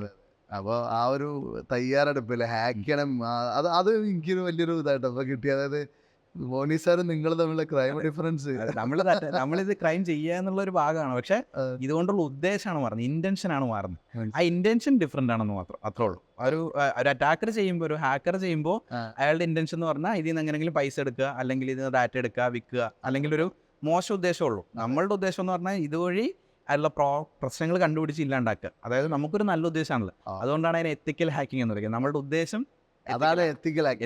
അതായത് നമ്മുടെ ഇന്റൻഷൻ എത്തിക്കലാണ്, നല്ലതാണ്. എത്തിക്കൽ മറ്റേത് മോശമാണ്. അതായത് അയാളെ സംബന്ധിച്ചിടത്തോളം അത് നശിപ്പിക്കുക എന്നുള്ളൂ, നമ്മളെ സംബന്ധിച്ചിടത്തോളം നന്നാക്കുക എന്നുള്ളത്. അതാണ് ഹാക്കിങ്ങും എത്തിക്കൽ ഹാക്കിങ്ങും നമ്മളൊരു വ്യത്യാസം എന്ന് പറയാം. ഓക്കെ, ഇനി ഇപ്പോൾ നിങ്ങൾ ഇതിലോട്ട് കടക്കുമ്പോഴേ ഇപ്പോൾ നമുക്ക് 1-2 കാര്യങ്ങൾ അറിയേണ്ട വെച്ചാൽ, ഇപ്പോൾ പഠിക്കുന്ന ഒരാളെ സംബന്ധിച്ച് ഇപ്പോൾ സൈബർ സെക്യൂരിറ്റി പഠിക്കാൻ വേണ്ടിയിട്ട് ഏകദേശം ഒരാൾ ഒരു സമയം സ്പെൻഡ് ചെയ്യണം, ഒരു ജോലിയിലോട്ട് എത്തിയണമെന്ന് വിചാരിക്കും. ഓക്കെ, ഒരു പ്രാഥമിക ജോലിയിലോട്ട് എത്താൻ ഏകദേശം എത്ര സമയം അയാൾ വർക്ക് ചെയ്യേണ്ടി വരും? സൈബർ സെക്യൂരിറ്റി കണ്ടിന്യൂസ് ലേണിംഗ് ആണ്. അതിൻ്റെ ഒരു ഓരോ സാധനം വരുമ്പോഴും പഠിച്ചുകൊണ്ടിരിക്കണം, പുതിയ പ്രശ്നങ്ങൾ വരുമ്പോൾ അത് പഠിച്ചുകൊണ്ടേയിരിക്കണം. പക്ഷെ ഒരു ജോലിയിലേക്ക് എത്താനായിട്ട് ശരിക്കും പറഞ്ഞ ഒരാളൊരു 6 to 7 months അല്ലെങ്കിൽ ഒരു 8 months ഒക്കെ ഇരുന്ന് വർക്ക് ചെയ്ത് കഴിഞ്ഞാൽ നല്ല രീതിയിലുള്ള ഒരു ജോലിക്ക്, കാര്യം ഈ ജോലിക്ക് എത്തുക എന്ന് പറഞ്ഞാൽ മാത്രം പോരാ, നല്ല ജോലിക്ക് എത്തണം, അതും ആവശ്യമാണ്. അതായത് നല്ല പാക്കേജ് ഉള്ള നല്ല ജോലിയിലേക്ക് കയറ്റുക എന്നുള്ള ആവശ്യം.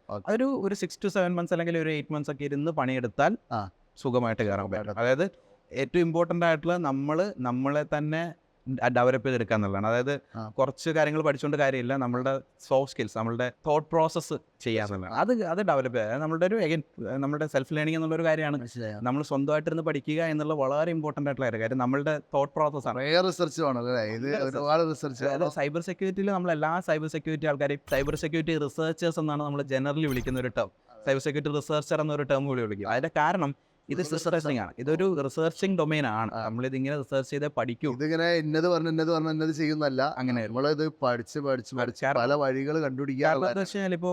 ഇപ്പൊ ഈ ലോകത്തൊരു മില്യൺസ് ഓഫ് വെബ്സൈറ്റുകൾ ഉണ്ടാവില്ലേ, ഓരോ വെബ്സൈറ്റിന്റെ ഉദ്ദേശം ഓരോന്നാണ്. അതായത് അവരുടെ ആവശ്യം ഡിഫറെന്റ് ആണ്. ഡിഫറെന്റ് എന്ന് പറയുമ്പോൾ ഇപ്പൊ ഒരു ബിസിനസ് പോലെ അല്ല മറ്റൊരു ബിസിനസ്. രണ്ടുപേരും വെബ്സൈറ്റ് ഉണ്ടാക്കുന്ന രണ്ട് രീതിയിലായിരിക്കും. പക്ഷെ ഒരു പെൻടെസ്റ്റർ എന്ന് പറയുമ്പോൾ ഇത് രണ്ടും ടെസ്റ്റ് ചെയ്യാൻ അറിയണം.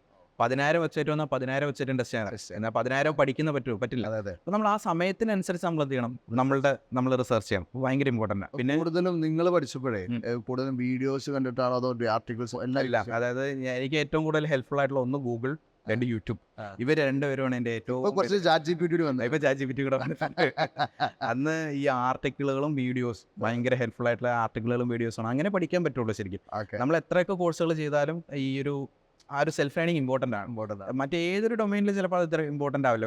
ഞാൻ വേറെ ഡൊമൈനിൽ വർക്ക് ചെയ്ത ആളല്ല, പക്ഷെ എന്നാൽ പോലും സൈബർ സെക്യൂരിറ്റിയിൽ ഇത് മാൻഡേറ്ററി ആണ്. അത് നമുക്ക് ഒഴിവാക്കാൻ പറ്റില്ല. നമ്മൾ എന്തൊക്കെ പഠിച്ചെന്ന് പറഞ്ഞാലും നമ്മളുടെ സെൽഫ് ലേണിംഗ് മാൻഡേറ്ററി ആണ്. ഇൻപറ്റിന് ഒരു കാര്യം പറഞ്ഞോട്ടെ, നമ്മളെ 1 year പ്രോഗ്രാം ഉണ്ട് സൈബർ സെക്യൂരിറ്റിയുടെ. ഞങ്ങൾ 7 മാസം പ്രോഗ്രാം ആയിരുന്നു. 10-20 പേര് പ്ലേസ്ഡ് ആയി കഴിഞ്ഞപ്പോൾ ഞങ്ങൾക്ക് മനസ്സിലായി 7 മാസം പോരാന്നുള്ള ഞങ്ങൾ പ്ലാൻ ചെയ്തിട്ട് ഒരു 1 year പ്രോഗ്രാം ആക്കി മാറ്റി. എന്നിട്ട് ഇപ്പോൾ വെച്ചാൽ വീക്കിലി റിവ്യൂ എടുത്ത് എക്സ്പേർട്സുകളാണ് റിവ്യൂ ചെയ്യുന്നത്. അപ്പോൾ വീക്കിലി എക്സ്പേർട്സ് വരും, അവർ റിവ്യൂ എടുത്തും ആ രീതിയിൽ ഒരു പ്രൊസസ് ഉണ്ടാക്കി. അതും നല്ല ഒരുപാട് ടെക് എക്സ്പേർട്ടും സൈബർ സെക്യൂരിറ്റി എക്സ്പേർട്ടും ഒക്കെ ആഡ് ചെയ്തിട്ടാണ് സിസ്റ്റം ഡിഫൈൻ ചെയ്തത്. അത് നമ്മളൊരു ടൈറ്റ് സ്കെഡ്യൂൾ ചെയ്യുന്നത്. അപ്പോൾ തീരെ കുട്ടികൾക്ക് പഠിക്കാൻ പറ്റുന്നില്ലായിരുന്നു. നമ്മളിപ്പോൾ ഓരോ സാധനവും ചെയ്ത് നോക്കി അതിൻ്റെ എന്തെങ്കിലും പ്രാക്ടിക്കൽ സാധനോട് ചെയ്യുന്ന രീതിയിൽ പഠിച്ചു പോകുന്ന എല്ലാം ചെയ്യുന്ന രീതിയിലാണ് ഇപ്പോൾ ഒരു 1 year പ്രോഗ്രാം ചെയ്തിട്ടുണ്ട്. അപ്പോൾ അത് കുഴപ്പമില്ല, മുന്നോട്ട് പോകുന്നതാണ് ഇപ്പോൾ തോന്നുന്നത്. നമുക്ക് നിങ്ങളും കൂടെ അതിലൊരു റിവ്യൂ തരാം കേട്ടോ. പിന്നെ ഇനി അതും കൂടി നോക്കാറുണ്ട്. തീർച്ചയായും അതിലെ സിസ്റ്റത്തിൽ എന്തെങ്കിലും വെച്ചാൽ നമ്മളെപ്പോഴേ നമ്മൾ ആ സിസ്റ്റം ഡിഫൈൻ ചെയ്യുമ്പോൾ നമ്മൾ ഓരോ എക്സ്പേർട്സിനെ കാണുമ്പോൾ നമ്മളിതൊന്ന് റിവ്യൂ ചെയ്യുക, എന്തൊക്കെയാണ് ഇതിൻ്റെ പ്രത്യേകതകൾ, ഇതിൻ്റെ ആഡ് ചെയ്യണം. സ്പോട്ടിൽ ആഡ് ചെയ്യാൻ കേട്ടോ. കമ്മിറ്റി കൂടി 6 മാസം കൂടിയിട്ട് ആഡ് ചെയ്യാനൊന്നുമില്ല. ശരത് പറയുകയാണെങ്കിൽ ഇന്ന ടോപ്പിക്കിൽ ഒരു കുറവുണ്ട്, ഓക്കെ അത് ആഡ് ചെയ്യണില്ലേ, എവിടെ ആഡ് ചെയ്യാൻ പറ്റും, ഓക്കെ ഇവിടെ ആഡ് ചെയ്യില്ലേ. 1-2 റിവ്യൂസിനോട് ചോദിക്കും, അത് ഇവിടെ ആഡ് ചെയ്ത കുഴപ്പമുണ്ടോ, ഇല്ല, ഓക്കെ അക്സെപ്റ്റഡ്. ഒറ്റ ദിവസം നമ്മൾ ആഡ് ചെയ്തിട്ടുണ്ട്. നാളത്തെ സബ്ജക്റ്റിൽ അത് മാറിയിട്ടുണ്ടാവും. അല്ലാതെ നമ്മൾ ഇതിഞ്ഞൊരു സിലബസ് ഇറക്കി ഇനി അടുത്ത വർഷത്തെ സിലബസിലേക്ക് മാറ്റാം അങ്ങനെയൊന്നുമില്ല. ഇന്ന് പറഞ്ഞാൽ നാളെ രാവിലത്തെ ഇന്ന് ഈ വീക്ക് പഠിച്ചുകൊണ്ടിരിക്കുന്ന സ്റ്റുഡൻറ്റുകൾ പുതിയ 2 ടോപ്പിക് കൂടി ഈ വീക്ക് പഠിക്കുന്ന സാധനം കൊടുക്കുന്നത് അത് കൊടുത്തേ പറ്റുള്ളൂ. പക്ഷേ അത്രയും ഫാസ്റ്റായിട്ട് ടെക്നോളജി പോകുന്നത്. സൈബർ സെക്യൂരിറ്റിയിൽ ആ ഒരു കാര്യം ഭയങ്കര ഇമ്പോർട്ടൻ്റ് ആണ്. അതായത് ഇന്നിപ്പോൾ നമ്മൾ ഡിസ്കസ് ചെയ്യുന്നില്ലേ, ഈ സമയത്തിനുള്ളിൽ ഇന്ന് എങ്ങനെ പോയാലും മിനിമം ഒരു 4-5 വൾനറബിലിറ്റീസ് പറഞ്ഞിട്ടുണ്ട്. അത് ഉറപ്പാണ്. അത് 100% ഉറപ്പോടുകൂടി ഞാൻ പറയുന്നത് വെച്ചാൽ എല്ലാ ദിവസവും മിനിമം 4-5 വൾനറബിലിറ്റികൾ പുറത്തിറങ്ങുന്നുണ്ട്. ഒരു സെക്യൂരിറ്റി പ്രശ്നം, എന്തെങ്കിലും ഒരു ഇഷ്യൂ. കാര്യം ഇപ്പോൾ നമുക്കൊരു ഫോൺ കിട്ടുന്നു, അല്ലെങ്കിൽ നമുക്കൊരു ലാപ്ടോപ്പ് കിട്ടുമ്പോൾ ഈ ഉണ്ടാക്കുന്ന കമ്പനി അതിന് കുറേ സെക്യൂരിറ്റി കൊടുത്തിട്ടുണ്ട്. പക്ഷേ ഈ സെക്യൂരിറ്റി കൊടുത്തിട്ടുണ്ടെങ്കിൽ അതിൽ എന്തെങ്കിലുമൊക്കെ പ്രശ്നങ്ങളുണ്ടാകും. കാര്യം ഹ്യൂമൻസ് എന്ന് പറയുന്ന മിസ്റ്റേക്സ് ഉണ്ടാക്കുന്ന ആൾക്കാരാണ്. അത് നമ്മൾ മനുഷ്യ മിസ്റ്റേക്ക് ഉണ്ടാക്കും, എല്ലാം പെർഫെക്റ്റ് ആയിട്ട് ചെയ്യാൻ പറ്റില്ല, മിസ്റ്റേക്കുകൾ ഉണ്ടാക്കും. അപ്പോൾ അങ്ങനെ ആരെങ്കിലും എവിടെയെങ്കിലുമൊക്കെ മിസ്റ്റേക്കുകൾ എപ്പോഴെങ്കിലുമൊക്കെ ചെയ്തിട്ടുണ്ടാവാം. അപ്പോൾ അതൊരു സെക്യൂരിറ്റി പ്രശ്നമായിട്ട് പിന്നീട് വരാം. അതാണ് സെക്യൂരിറ്റി വൾനറബിലിറ്റി എന്ന് പറയുന്നത്. അതായത് ഓൾറെഡി കുറെ സെക്യൂരിറ്റി ഉണ്ടായിരുന്നു, പക്ഷെ അതിലെവിടെയോ ഒരു പ്രശ്നം വന്നു. അത് ആ പ്രശ്നത്തെയാണ് നമ്മൾ വൾനറബിലിറ്റി എന്ന് വിളിക്കുക, അല്ലെങ്കിൽ സെക്യൂരിറ്റി വീക്ക്നെസ് എന്ന് വിളിക്കുക. അതാണ് വൾനറബിലിറ്റി. ഈ വൾനറബിലിറ്റി കണ്ടുപിടിക്കുക എന്നുള്ളതാണ് ഒരു സൈബർ സെക്യൂരിറ്റി പ്രൊഫഷണലിന്റെ ജോലി. അത് കണ്ടുപിടിക്കുക എന്നുള്ളതാണ്. കണ്ടുപിടിക്കാനുള്ള ഏറ്റവും എളുപ്പമുള്ള വഴി ഞാൻ നേരത്തെ പറഞ്ഞ പോലെ അറ്റാക്ക് ചെയ്ത് നോക്കുക. അറ്റാക്ക് ചെയ്ത് നോക്കിയാൽ അറിയാം, പ്രശ്നം അറിയാമല്ലോ. ഓക്കെ, ഇനി ഇതിൽ വേറെ കാര്യം ചോദിച്ചോട്ടെ. എപ്പോഴും നമ്മൾ സൈബർ സെക്യൂരിറ്റി ടേം ഫസ്റ്റ് കേൾക്കുമ്പോഴേ ആദ്യം കേൾക്കുന്ന ടേമാണ് PT എന്ന് കേൾക്കുക, അല്ലെങ്കിൽ പെൻ ടെസ്റ്റിംഗ് എന്ന് കേൾക്കുക. അപ്പോൾ ഞാൻ നിങ്ങൾ നേരത്തെ നമ്മൾ സംസാരിച്ചപ്പോൾ ഞങ്ങൾ കാഷ്വൽ ഡിസ്കഷൻ ആദ്യം നടത്തിയിട്ടാണ്. അപ്പോൾ ആ സമയത്ത് ഒരു PT എന്ന് പറഞ്ഞപ്പോൾ ഞാൻ കുറച്ച് നേരം ആലോചിച്ച്, PTO ഞാൻ സ്കൂളിൽ പഠിച്ച PT മാഷ് മാത്രം നമുക്ക് പോകുള്ളൂ. അപ്പോൾ പെൻ ടെസ്റ്റിംഗ് എന്നുള്ളത് പിന്നെയാണ് ഞാൻ വീണ്ടും റിയലൈസ് ചെയ്യണം. Okay, pen testing cyber security അപ്പോൾ കണക്ട് കഴിഞ്ഞാൽ ഞാൻ പെൻ ടെസ്റ്റിങ്ങിന് പണ്ട് യൂട്യൂബിൽ കുറച്ച് വീഡിയോസ് ഒക്കെ ചെയ്തിട്ട് ഒരു ട്യൂട്ടോറിയൽ പോലെ ചെയ്ത് നോക്കിയിട്ടുണ്ട്. വെറുതെ രസമായിട്ട് ഇരുന്ന് ഡെവലപ്മെന്റ് ചെയ്യുമ്പോൾ ഇതെന്താണെന്ന് അറിയാൻ വേണ്ടിയുള്ള ഒരു ആഗ്രഹം എല്ലാ കാലത്തും ഉണ്ടല്ലോ സൈബർ സെക്യൂരിറ്റി ടൂളുകൾ. അപ്പോൾ പെൻ ടെസ്റ്റിംഗ് ചെറുതായിട്ടൊക്കെ ചെയ്ത് നോക്കിയിട്ടുണ്ട്. പക്ഷെ ഒന്ന് പറഞ്ഞു എന്താ പെൻ ടെസ്റ്റിംഗ്? പെൻ ടെസ്റ്റിംഗ് എന്ന് പറഞ്ഞു കഴിഞ്ഞാൽ നമ്മൾ നേരത്തെ പറഞ്ഞ പരിപാടിയിൽ എത്തിക്കൽ ഹാക്കിങ്, അതിനെ തന്നെ പ്രൊഫഷണൽ ടേംസിൽ നമ്മൾ പറയുമ്പോൾ പെനിട്രേഷൻ ടെസ്റ്റിംഗ് എന്ന് പറയുന്നത് കൺസെപ്റ്റ് സെയിം ആണ്. നമ്മളൊരു കമ്പനിയിൽ വർക്ക് ചെയ്യുന്നു, നമുക്കൊരു പ്രൊജക്ട് തരുന്നു. ഇപ്പോൾ ഏതെങ്കിലും ഒരു വെബ്സൈറ്റിന്റെ സെക്യൂരിറ്റി ആയിരിക്കും പ്രൊജക്ട് എന്ന് വെച്ചോ. നമ്മൾ ആ വെബ്സൈറ്റിനെ അറ്റാക്ക് ചെയ്യുന്നു, അറ്റാക്ക് ചെയ്ത് എന്താണ് സെക്യൂരിറ്റി പ്രോബ്ലം എന്ന് കണ്ടുപിടിക്കുന്നു, അതിന് റിപ്പോർട്ട് കൊടുക്കുന്നു, അതിനെ ഒഴിവാക്കുന്നു. ഇതാണ് പെനിട്രേഷൻ ടെസ്റ്റ്. ഇതിനെ തന്നെ നമ്മൾ കുറച്ചുകൂടെ സിമ്പിൾ ആയിട്ടുള്ള ടേമിൽ പറയുമ്പോഴാണ് എത്തിക്കൽ ഹാക്കിംഗ് അല്ലെ എന്നുള്ളത്. പെൻടെസ്റ്റിംഗ് സ്പെസിഫിക് ആയിട്ട് ടൂൾ ഉണ്ടോ അതോ ഇതൊരു ഒരു കോമൺ പ്രോസസ് ആണോ എല്ലാത്തിനും പല പല പറയണത് ടൂളുകളെന്ന് നമുക്ക് പറയാൻ പറ്റില്ല. ഓ. പല ടൂളുകൾ ഉപയോഗിക്കുന്നുണ്ട് സ്പെസിഫിക്കലി, ആ. പക്ഷേ അതൊരു ടൂൾ സ്പെസിഫിക് എന്ന് പറയാൻ പറ്റില്ല. പിന്നെ പെൻ ടെസ്റ്റിംഗ് എന്ന് പറയുന്നത് പല ഡൊമൈനുകളുണ്ട്, അതായത് പല പല ഏരിയാസ് പിന്നെ സബ്ബായിട്ട് കുറേ ഉണ്ട്. വെബ്സൈറ്റ് ഉണ്ട്, മൊബൈൽ ആപ്ലിക്കേഷൻസ് ഉണ്ട്, നെറ്റ്വർക്ക് ഉണ്ട്, അങ്ങനെ കുറേ പോകുന്നുണ്ട് അതിനകത്ത് സബ്ബായിട്ട് കുറേ ഉണ്ട്. പക്ഷേ പെൻട്രേഷൻ ടെസ്റ്റിംഗ് ജനറലി പറഞ്ഞാൽ നമുക്ക് പറയാൻ പറ്റുന്നത് നമ്മൾ പറഞ്ഞ എത്തിക്കൽ ഹാക്കിങ്ങിന്റെ ഒരു പ്രൊഫഷണൽ ടേം, അതായത് കുറച്ചുകൂടെ പ്രൊഫഷണലി നമ്മൾ പറയുന്ന ഒരു ടേമാണ് പെനിട്രേഷൻ ടെസ്റ്റിംഗ്. പെനിട്രേഷൻ ടെസ്റ്റിംഗ് എന്നാണ് ഫുള്ള് നിങ്ങൾ PT എന്നും പറയാം. അതായത് penetration testing, pen testing, PT എന്ന് പറയും. അതെ, നമ്മള് ലോപിച്ചില്ലാണ്ടായത് പറയുന്ന പോലെ തന്നെയാണ് ഇങ്ങനെ ആയിട്ട്. ഓക്കെ, ഇതിപ്പോ നിങ്ങൾ റിപ്പോർട്ട് കൊടുക്കാന്ന് പറഞ്ഞല്ലോ. അപ്പൊ റിപ്പോർട്ട് കൊടുക്കുമ്പോൾ ഇവിടെ ഫോർ എക്സാമ്പിൾ ഇപ്പൊ ഇംഗ്ലീഷ് അറിയാത്ത ഒരാളായിരിക്കും. അപ്പോൾ അയാളെ സംബന്ധിച്ചുള്ള കുറേ ഇംഗ്ലീഷിൽ എഴുതി ഉണ്ടാക്കിയിട്ട് സെന്റൻസ് ഉണ്ടാക്കിയിട്ടുള്ള റിപ്പോർട്ടാണ് കൊടുക്കുന്നത്. എങ്ങനെ അതിന്റെ ഒരു ഇതൊക്കെ റിപ്പോർട്ട് എന്ന് പറയുമ്പോൾ നമ്മളതിനകത്ത് കുറച്ച് കാര്യങ്ങളുണ്ടാവും. പക്ഷേ ഡീറ്റെയിൽ ആയിട്ട് എഴുതി അതായത് ഒരു എന്താണ് വൾണറബിലിറ്റി, ഇപ്പോൾ നമ്മളൊരു 10 വൾണറബിലിറ്റി കണ്ടുപിടിച്ചു എന്ന് വെച്ചോ. അപ്പോൾ നമ്മൾ ആ വൾണറബിലിറ്റി എന്താണ്, അതിന്റെ ചെറിയൊരു ഡിസ്ക്രിപ്ഷൻ എഴുതണം. അപ്പോൾ അത് അവിടെ ഉള്ളതുകൊണ്ട് എന്താ പ്രശ്നം, ഇതൊരു ബിസിനസ് ഇമ്പാക്ട് ഉണ്ടാണ് എന്ന് പറഞ്ഞു കഴിഞ്ഞാൽ ഒരു വൾണറബിലിറ്റി അവിടെ ഉണ്ടെന്ന് വെച്ചോ, അതുകൊണ്ട് ആ കമ്പനിക്ക് പൈസ നഷ്ടമോ അല്ലെങ്കിൽ കസ്റ്റമേഴ്സിന് എന്തെങ്കിലും പ്രശ്നങ്ങളോ ഗുഡ് വിൽ അല്ലെ റെപ്യൂട്ടേഷൻ, അങ്ങനെ ഒരു വൾണറബിലിറ്റി കിട്ടിയാൽ തന്നെ അതിന്റെ എഴുതണം. എന്താണ് അതുകൊണ്ട് ടെംപ്ലേറ്റ് ഉണ്ടാവുമായിരിക്കും അല്ലേ? എഴുതേണ്ട ആവശ്യമില്ല, നമുക്ക് ടെംപ്ലേറ്റുകൾ ഇപ്പൊ തന്നെ ChatGPT ഒക്കെ ഇംഗ്ലീഷ് അറിയാത്തവർക്ക് ഇതൊക്കെ ചോദിക്കണേ.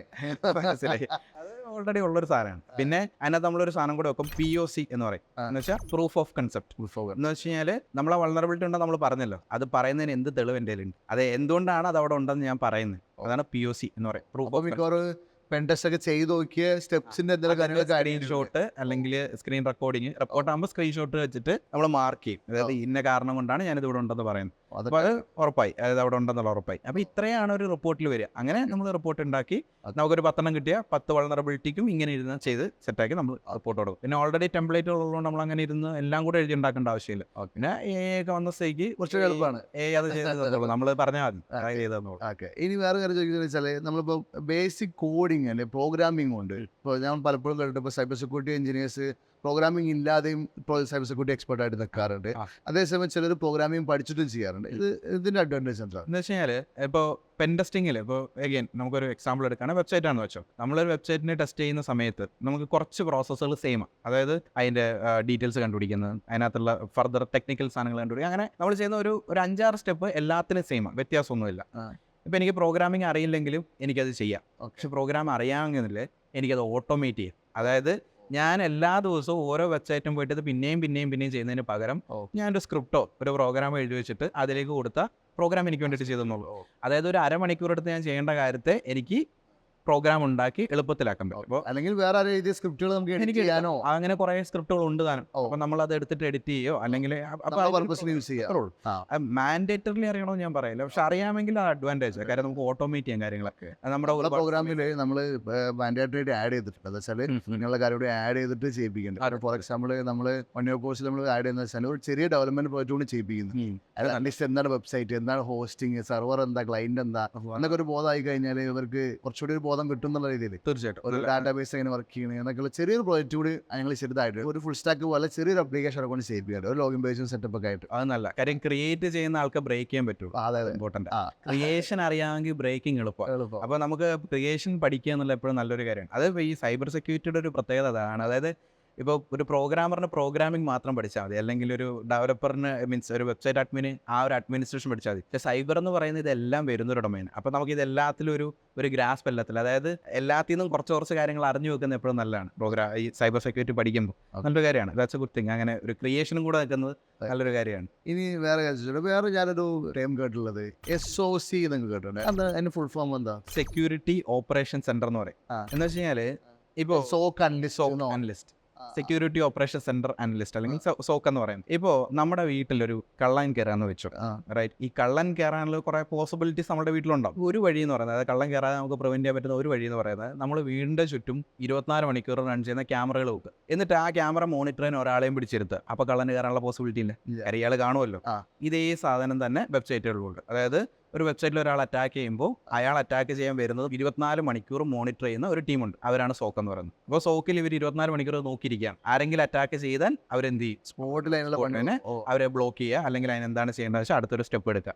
അതാണ് ചെയ്യുക. അപ്പോൾ ആ ഒരു അറ്റാക്ക് നടക്കാനുള്ള സാധ്യത കുറഞ്ഞു. ഇവനൊരു അറ്റാക്കർ വന്നാൽ പോലും അയാൾക്ക് എന്ത് ചെയ്യാൻ പറ്റില്ല, അറ്റാക്ക് ചെയ്യാൻ പറ്റിയെന്ന് വരില്ല. അപ്പോൾ തന്നെ അയാളെ ബ്ലോക്ക് ചെയ്യുക, അല്ലെങ്കിൽ എന്താണോ അടുത്ത സ്റ്റെപ്പുകൾ അത് ചെയ്യുക. That's what. അതാണ് SOC അനലിസ്റ്റ്. അയാൾ ഫുൾ ടൈം ലൈവ് ആയിരിക്കും, 24 മണിക്കൂർ ലൈവ് ആയിരിക്കും, 24/7 into 365. അപ്പൊ അയാളെ കുറെ ടൂളുകളൊക്കെ ഇങ്ങനെ വർക്കിംഗ് ആയിരിക്കും. അവിടെ ഇവിടെ ഇത് കിട്ടില്ലേ? അതെ, ഇയാൾ ചെയ്യേണ്ട ഇതെല്ലാം ഓൾറെഡി ടൂളുകളുണ്ട്. ആ ടൂളുകൾ പഠിച്ചാൽ മതി. ടൂൾ പഠിച്ച് റൺ ചെയ്ത് എവിടെ കണ്ടു കഴിഞ്ഞാൽ അതനുസരിച്ചുള്ള ആൻസർ. അതെ, അതിന് പല ലെവലുകളിൽ അനലിസ്റ്റുകളുണ്ട്. അപ്പോൾ ഓരോ ആൾക്കാർ ഓരോ ജോലി ചെയ്യുന്നുണ്ടാവും. ഇനി വേറൊരു കാര്യം ചോദിച്ചോട്ടെ, വേറെ ഏതൊക്കെ റോളുകളാണ് നമുക്ക് സാധാരണ ഒരു ഫ്രഷറായിട്ട് ഒരാൾ പഠിച്ച് കയറാന്ന് വിചാരിക്കാം? SOC അനലിസ്റ്റ് ഞാൻ കേട്ടിട്ടുണ്ട് തോന്നുന്നുണ്ട്. പിന്നെ വേറെ എന്തൊക്കെ റോളുകൾ? ശരിക്കും പറഞ്ഞ ഒരാൾക്ക് കയറാൻ പറ്റുന്ന 2 ഏരിയാസ് ആണ്. ഒന്ന് ഈ അറ്റാക്കിംഗ് സൈഡ്, പെൻട്രേഷൻ ടെസ്റ്റർ അല്ലെ പെൻ ടെസ്റ്റർ ആയിട്ട് കയറാം. 2 ഡിഫൻസ് സൈഡ് എന്ന് പറയുമ്പോൾ സോക്ക് അനലിസ്റ്റ് ആയിട്ട് കയറാം. ഇങ്ങനെ 2 ഏരിയയിലാണ് ഒരാൾക്ക് കയറാൻ പറ്റുക. പിന്നെ ടൈറ്റിലുകൾ പല വരുത്തി വരാം. Information security analyst, penetration tester, security consultant, security engineer, പല ടൈറ്റിലുകൾ വരാം. പക്ഷേ ബേസിക്കലി ഈ 2 ജോലി ഉള്ളൂ. ഒന്നെങ്കിൽ അറ്റാക്ക് ചെയ്യുക, അല്ലെങ്കിൽ ഡിഫെൻഡ് ചെയ്യുക. പിന്നെ ഓരോ കമ്പനി പല പേരുകളിലൊക്കെ ഈ സാധനം ഇടാറുണ്ട്. Security analyst, consultant, pen tester, അങ്ങനെ ഡെവലപ്മെന്റ് മാറി തന്നെ സോഫ്റ്റ്വെയർ എഞ്ചിനീയർ ഇടും, ജൂനിയർ സോഫ്റ്റ്വെയർ എഞ്ചിനീയർ, ചിലപ്പോ എന്താണെന്ന് വെച്ചാൽ മൊബൈൽ ആപ്പ് ഡെവലപ്പർ ഇടും, ചിലപ്പോൾ ഫുൾ സ്റ്റാക്ക് ഡെവലപ്പർ ഇടും, ചിലപ്പോൾ മേൺ സ്റ്റാക്ക് ഡെവലപ്പർ തന്നെ ഇടും. ഒക്കെ കോമൺ തന്നെയാണ്, പല പേരുകൾ അറിയപ്പെടുന്നു. ഓക്കെ, ആ രീതിയിൽ. ഓക്കെ, അപ്പൊ ഇനി നമുക്ക് വേണ്ടത് എന്താണെന്ന് വെച്ചാല് ഒരു ഇൻട്രഡക്ഷൻ, ഒരു ഐഡിയ കിട്ടിയത് അവിടെയൊക്കെ എന്തൊക്കെയാണെന്ന് മനസ്സിലായി. ഇനി നമുക്ക് വേണ്ടത് ഡീറ്റെയിൽ ആയിട്ട് ഇതൊക്കെ ഒന്ന് പറഞ്ഞു തരണം. ഫോർ എക്സാമ്പിൾ ഇപ്പോൾ ഓരോ ടേമുകൾ ഞാൻ ചോദിച്ചു, ഇനി ഞാൻ ചോദിക്കാത്ത കുറേ ടേമുകളുണ്ടാവും. നിങ്ങളൊന്ന് കമൻറ്റ് ചെയ്തിട്ട് എന്തൊക്കെയാണ് സൈബർ സെക്യൂരിറ്റി മെയിനായിട്ട് നിങ്ങൾക്ക് കിട്ടുന്ന ടോപ്പിക്കുകളൊക്കെ ഒന്ന് കമൻറ്റ് ചെയ്യും. ഒരു ഇൻട്രഡക്ഷൻ വേണ്ടത് അതെല്ലാം നമ്മുടെ ശരബ്രോ ചെയ്തുതരും. അപ്പോൾ ഇനീഷ്യലി നമ്മൾ പറഞ്ഞിട്ടുള്ള ശരബ്രോട് പറഞ്ഞിട്ടുള്ള വെച്ചാൽ കുറേ ഇൻട്രഡക്ഷൻ വീഡിയോസ്, കുറേ ടോപ്പിക്കുകളെ കുറിച്ച് നിങ്ങൾക്ക് പറഞ്ഞു തരാമെന്നുള്ളതാണ്. ഏതൊക്കെ എന്തൊക്കെയാണെന്നുള്ളത്. അപ്പോൾ നിങ്ങൾക്ക് ഇൻട്രസ്റ്റ് ഉണ്ടോ നോക്കാമല്ലോ. ഇൻട്രസ്റ്റ് ഉണ്ടെങ്കിൽ പിന്നെ നമുക്ക് എന്ത് ചെയ്യാം, കണ്ടിന്യൂസ് ആയിട്ട് ട്യൂട്ടോറിയൽ ചെയ്യാന്നുള്ള രീതിയിലൊരു കമ്മിറ്റ്മെൻറ്റ് നമ്മൾ ശരബ്രോൻ്റെ കിട്ടിയിട്ടുണ്ട്. അപ്പോൾ ഷെർബോൻ്റെ വേറെയും കുറേ ഫ്രണ്ട്സൊക്കെ ഉണ്ടാവില്ല. നമുക്ക് ഒരുപാട് എക്സ്പെർട്സിനൊക്കെ ആഡ് ചെയ്ത് ഒരുപാട് ഡിസ്കഷൻസ്. അതായത് ഞാൻ ആലോചിക്കുന്നത് എന്താ വെച്ചാൽ, നമ്മുടെ പ്രോട്ടോടൈപ്പ് പറഞ്ഞു കഴിഞ്ഞാൽ ഒരു എല്ലാ ടെക്കിൻ്റെയും കമ്മ്യൂണിറ്റി പോലെ വർക്ക് ചെയ്യണം. നമ്മളെല്ലാവരുമായിട്ട് ടൈപ്പ് ചെയ്ത് വർക്ക് ചെയ്യാൻ റെഡിയാണ്. നമുക്കൊരു പ്രശ്നമില്ല. ആരുടെ കൂടെ വർക്ക് ചെയ്യുക, ആരുടെ കൂടെ ജോയിൻ ചെയ്ത് വർക്ക് ചെയ്യുക. ഒരുപാട് എക്സ്പെർട്സൊക്കെ വരിക, ഡിസ്കഷൻ, പോഡ്കാസ്റ്റ്, എന്നെ പ്രശ്നം അങ്ങനെ ലൈവായിട്ട് ഒരു ഇഷ്യൂ വന്നു കഴിഞ്ഞാൽ അത് ഫിക്സ് ചെയ്യണം. ബഗ് ബോർഡിൽ ലൈവായിട്ട് എന്താ ചെയ്യുന്നത്, അതിൽ കുറേ മിസ്റ്റേക്കുകളൊക്കെ വരാം. പക്ഷെ അതൊക്കെ ലൈവായിട്ട് ചെയ്യുക, അങ്ങനെ ഒരുപാട് കാര്യങ്ങൾ എക്സ്പെക്ട് ചെയ്യുന്നുണ്ട്. അപ്പോൾ അതൊക്കെ നിങ്ങൾക്ക് ചെയ്തു തരാൻ പറ്റുകയാണെങ്കിൽ നമുക്ക് അങ്ങനത്തെ പല കാര്യങ്ങളും അതിനകത്തേക്ക് ആഡ് ചെയ്യാം. അതായത് ഈ ബഗ് ബോണ്ടി ലൈവായിട്ട് ചെയ്യുന്ന കാര്യങ്ങളൊക്കെ എപ്പോഴെങ്കിലും ഒരു സമയത്തിനനുസരിച്ച് ലൈവായിട്ട് ഏറ്റവും വലിയ കാര്യം എന്താ വെച്ചാൽ, നമ്മളൊരു വീഡിയോ ഇട്ട് കഴിഞ്ഞാൽ 20,000-30,000 പേര് മുതൽ കാണാതെ 4 ലക്ഷം സബ്സ്ക്രൈബേഴ്സ് ഉണ്ട് കേരളത്തിലെ. ടെക്ക് പല പലതും ചെയ്യുന്നുണ്ട്. അതായത് ചുമ്മാ കാർ ഓടിക്കുക, ഇതോടിക്കുക പലതും ചെയ്യുന്നുണ്ട് ടെക്ക് ചാനൽ എന്ന് പറഞ്ഞിട്ട്. നമ്മൾ പക്ഷേ ടെക്കിൽ പ്യൂർലി ലേണിംഗ് ആണ്. ലേണിംഗ് ചാനലിൽ നമ്മൾ കോഡിങ്ങിൽ ടോപ്പ് ചാനലാണ് നമ്മൾ പ്രോട്ടോടൈപ്പ്. അപ്പം നമുക്ക് അതുകൊണ്ട് എന്താ വെച്ചാൽ കുറേ ആൾക്കാർ റീച്ച് ഓൾറെഡി ഉണ്ട്. അപ്പം നമുക്ക് കൂടുതൽ ആൾക്കാരെ എഡ്യൂക്കേറ്റ് ചെയ്യാൻ പറ്റും. അപ്പോൾ ആ അവസരം നമുക്ക് നമ്മുടെ കൂടെ കൂടി കഴിഞ്ഞാൽ നമുക്ക് സൂപ്പറായിട്ട് ചെയ്യാൻ പറ്റും. തീർച്ചയായും. ശരിക്കും പറഞ്ഞാൽ സൈബർ സെക്യൂരിറ്റി എന്ന് പറയുന്ന അങ്ങനത്തെ ഒരു കാര്യം കൂടെ ഉണ്ട്. അതായത് ഇതൊരു ഗിവ് ആൻഡ് ടേക്ക് ആണ്. നമ്മൾ എന്ത് പഠിച്ചാലും അത് കമ്മ്യൂണിറ്റിയിലേക്ക് തിരിച്ചു കൊടുക്കുക എന്നുള്ളത് ഇതിൻ്റെ ഒരു ഭാഗമാണ്. അതുകൊണ്ട് തന്നെ ഒരുപാട് പഠിക്കാനുള്ള സാധനങ്ങൾ പബ്ലിക്കായിട്ട് കിട്ടുന്നത് അതുകൊണ്ട് തന്നെയാണ്. അതായത് ഇപ്പം ഞാൻ കുറേ കാര്യങ്ങൾ പഠിച്ചിട്ടുണ്ടാവും, എനിക്ക് കുറേ എക്സ്പീരിയൻസസ് കിട്ടിയിട്ടുണ്ടാവും, ഞാൻ കുറേ പ്രൊജക്റ്റുകളിൽ നിന്നുള്ള എക്സ്പീരിയൻസസ് ഉണ്ടാവും, കുറേ പേരെ കണ്ടതിൽ നിന്നുള്ള എക്സ്പീരിയൻസ് ഉണ്ടാവും. ഇതൊക്കെ ശരിക്കും മറ്റൊരാൾക്ക് പറഞ്ഞു കൊടുക്കുക എന്നുള്ളത് എനിക്ക് ഭയങ്കര സന്തോഷമുള്ള ഒരു കാര്യമാണ്. ഫോർ ദാറ്റ് ഇപ്പോൾ പ്രോട്ടോടൈപ്പ് ചെയ്യുന്ന ഒരു കാര്യമാണെങ്കിലും അത് ഭയങ്കര സന്തോഷം ഉണ്ടാക്കുന്ന ഒരു കാര്യമാണ്. പിള്ളേർ പഠിക്കുമല്ലോ, ഒന്നില്ലെങ്കിൽ അവർ പഠിക്കുമല്ലോ, എന്തെങ്കിലും പഠിക്കുമല്ലോ. That's thing. നല്ലൊരു കാര്യമാണ്. നമുക്ക് തീർച്ചയായിട്ടും അതിനകത്ത് നല്ല രീതിയിൽ കോൺട്രിബ്യൂട്ട് ചെയ്യാൻ പറ്റും. താങ്ക്സ്. അപ്പോൾ ഈ ഒരു കോൺട്രിബ്യൂഷന് ഭയങ്കര നന്ദി. എന്താ വെച്ചാൽ ഒരുപാട് പേര് പ്രതീക്ഷിക്കുന്നുണ്ട് ചാനൽ തുടങ്ങി അന്ന് മുതൽ സൈബർ സെക്യൂരിറ്റി എത്തിക്കലാക്കി എന്നാണ് ചോദിക്കുന്നത്. എനിക്കാണ് ഈ സാധനം അറിയൂല, ഞാനെങ്ങനെ ഇത് പറയാ. അല്ല, എത്തിക്കൽ ഹാക്കിംഗ് എന്ന് പറയുന്നതിന് ഭയങ്കര ഒരു പരിവേഷം നമ്മുടെ സിനിമകളെല്ലാം കൂടെ കൊടുത്തു വെച്ചിട്ടുണ്ട്. എല്ലാവർക്കും അത് ഭയങ്കര ഇതായിരിക്കും. പിന്നെ ആവശ്യമാണ് ശരിക്കും പറഞ്ഞാൽ. ഇതൊന്നും ഇല്ലാണ്ട് ഇപ്പോൾ നമ്മളൊരു സ്മാർട്ട് ഫോൺ ഉപയോഗിക്കുന്നുണ്ട്, നമ്മൾ ഇൻ്റർനെറ്റ് ഉപയോഗിക്കുന്നവർ ഏതൊരാളും സൈബർ സെക്യൂരിറ്റി അറിയണം. അത് എൻ്റെ ഒരു കൺസെപ്റ്റ് അതാണ്. കാര്യം ഇൻ്റർനെറ്റ് ഉപയോഗിക്കുന്നുണ്ട്, സെക്യൂരിറ്റി അറിയണം. ഇല്ലെങ്കിൽ നല്ല പ്രശ്നങ്ങളുണ്ട്. കാര്യം കേരളത്തിൽ തന്നെ ദൂരം കേസുകളാണ് കൂടുതൽ ഭയങ്കര പ്രശ്നമാണ്. അപ്പോൾ ശരിക്കും പറഞ്ഞാൽ ഇന്നും പോലീസിൻ്റെ ഇൻസ്റ്റാഗ്രാം പേജ് എടുത്തു കഴിഞ്ഞാൽ എന്നൊരു സൈബർ ക്രൈമിന് എന്തെങ്കിലും ഉണ്ടാവും. അതായത് 2024 മാത്രം കഴിഞ്ഞ വർഷത്തെക്കാട്ടിൽ ഏകദേശം 200% കൂടുതൽ കേസുകൾ മെയ് വരെ റിപ്പോർട്ട് ചെയ്തിട്ടുണ്ട്. അത് ഭയങ്കര നമ്പർ കൂടുതലാണ്. അപ്പോൾ ഇൻ്റർനെറ്റ് ഉപയോഗിക്കുന്ന എല്ലാവരും ഇത് അറിഞ്ഞിരിക്കണം, സൈബർ സെക്യൂരിറ്റി അറിയണം, ചെറിയ ലെവലിലെങ്കിലും മനസ്സിലാക്കണം, അല്ലെങ്കിൽ ഭയങ്കര പ്രശ്നമാണ്. നമുക്ക് അങ്ങനെയൊക്കെയുള്ള വലിയ പരിപാടികൾ പ്ലാൻ ചെയ്യാൻ വിചാരിക്കില്ലേ. നമുക്ക് ഒരു വലിയൊരു കമ്മ്യൂണിറ്റി ഉണ്ടാക്കാൻ വിചാരിക്കും. സൈബർ സെക്യൂരിറ്റി നമ്മളെ ചാനലിൽ റീച്ച് ഉള്ളതുകൊണ്ടും നമുക്ക് ഒരുപാട് പരിപാടികൾ കണ്ടിന്യൂസ് ആയിട്ട് ഹോസ്റ്റ് ചെയ്യുകയും നമ്മുടെ നാട്ടിൽ തന്നെ സെക്യൂരിറ്റി പ്രശ്നങ്ങൾ കണ്ടുപിടിക്കുന്ന ഒരു കമ്മ്യൂണിറ്റി ഉണ്ടാക്കുകയും നമുക്ക് നമ്മുടെ പോലീസിനെയൊക്കെ സപ്പോർട്ട് ചെയ്യുന്ന രീതിയിൽ ഒരു കമ്മ്യൂണിറ്റി ഉണ്ടാക്കാട്ടോ എന്ന് നോക്കാം. തീർച്ചയായിട്ടും അത് എപ്പോഴും നല്ലൊരു കാര്യം. ബ്രോ നമ്മളെ കൂടെ ഉണ്ടെങ്കിൽ നമുക്ക് ഇതൊക്കെ ചെയ്യട്ടാ. ഞങ്ങൾ എന്തിനും റെഡിയാണ്. ഇങ്ങനെയുള്ള വലിയൊരു കമ്മ്യൂണിറ്റി ഉണ്ടാക്കാൻ, നാട്ടിൽ ചേഞ്ച് ഉണ്ടാക്കാൻ നമുക്ക് ഭയങ്കര ആകർഷമുള്ള കാര്യമാണ്. അങ്ങനെ അസോസിയേഷൻ എപ്പോഴും നല്ലതായിരിക്കും. കാര്യം അതെനിക്ക് ഭയങ്കര ഇഷ്ടമുള്ളൊരു കാര്യമാണ്, പറഞ്ഞു കൊടുക്കാമല്ലോ, അതിൻ്റെ ഒരു കാര്യമാണ്. പിന്നെ ഒരുപാട് കാര്യങ്ങൾ നമ്മളുടെ നാട്ടിൽ നടക്കുന്നുണ്ട് കേട്ടോ. അതായത് ഫോർ എക്സാമ്പിൾ കേരള പോലീസിന്റെ സൈബർ ഡോം പോലുള്ള വിങ്ങുകളൊക്കെ ഒരുപാട് ആക്ടിവിറ്റീസ്. ഞാൻ സൈബർ ഡോമിൽ ഒരു വോളണ്ടിയറും കൂടിയാണ് കഴിഞ്ഞ ഒരു 5 വർഷമായിട്ട്.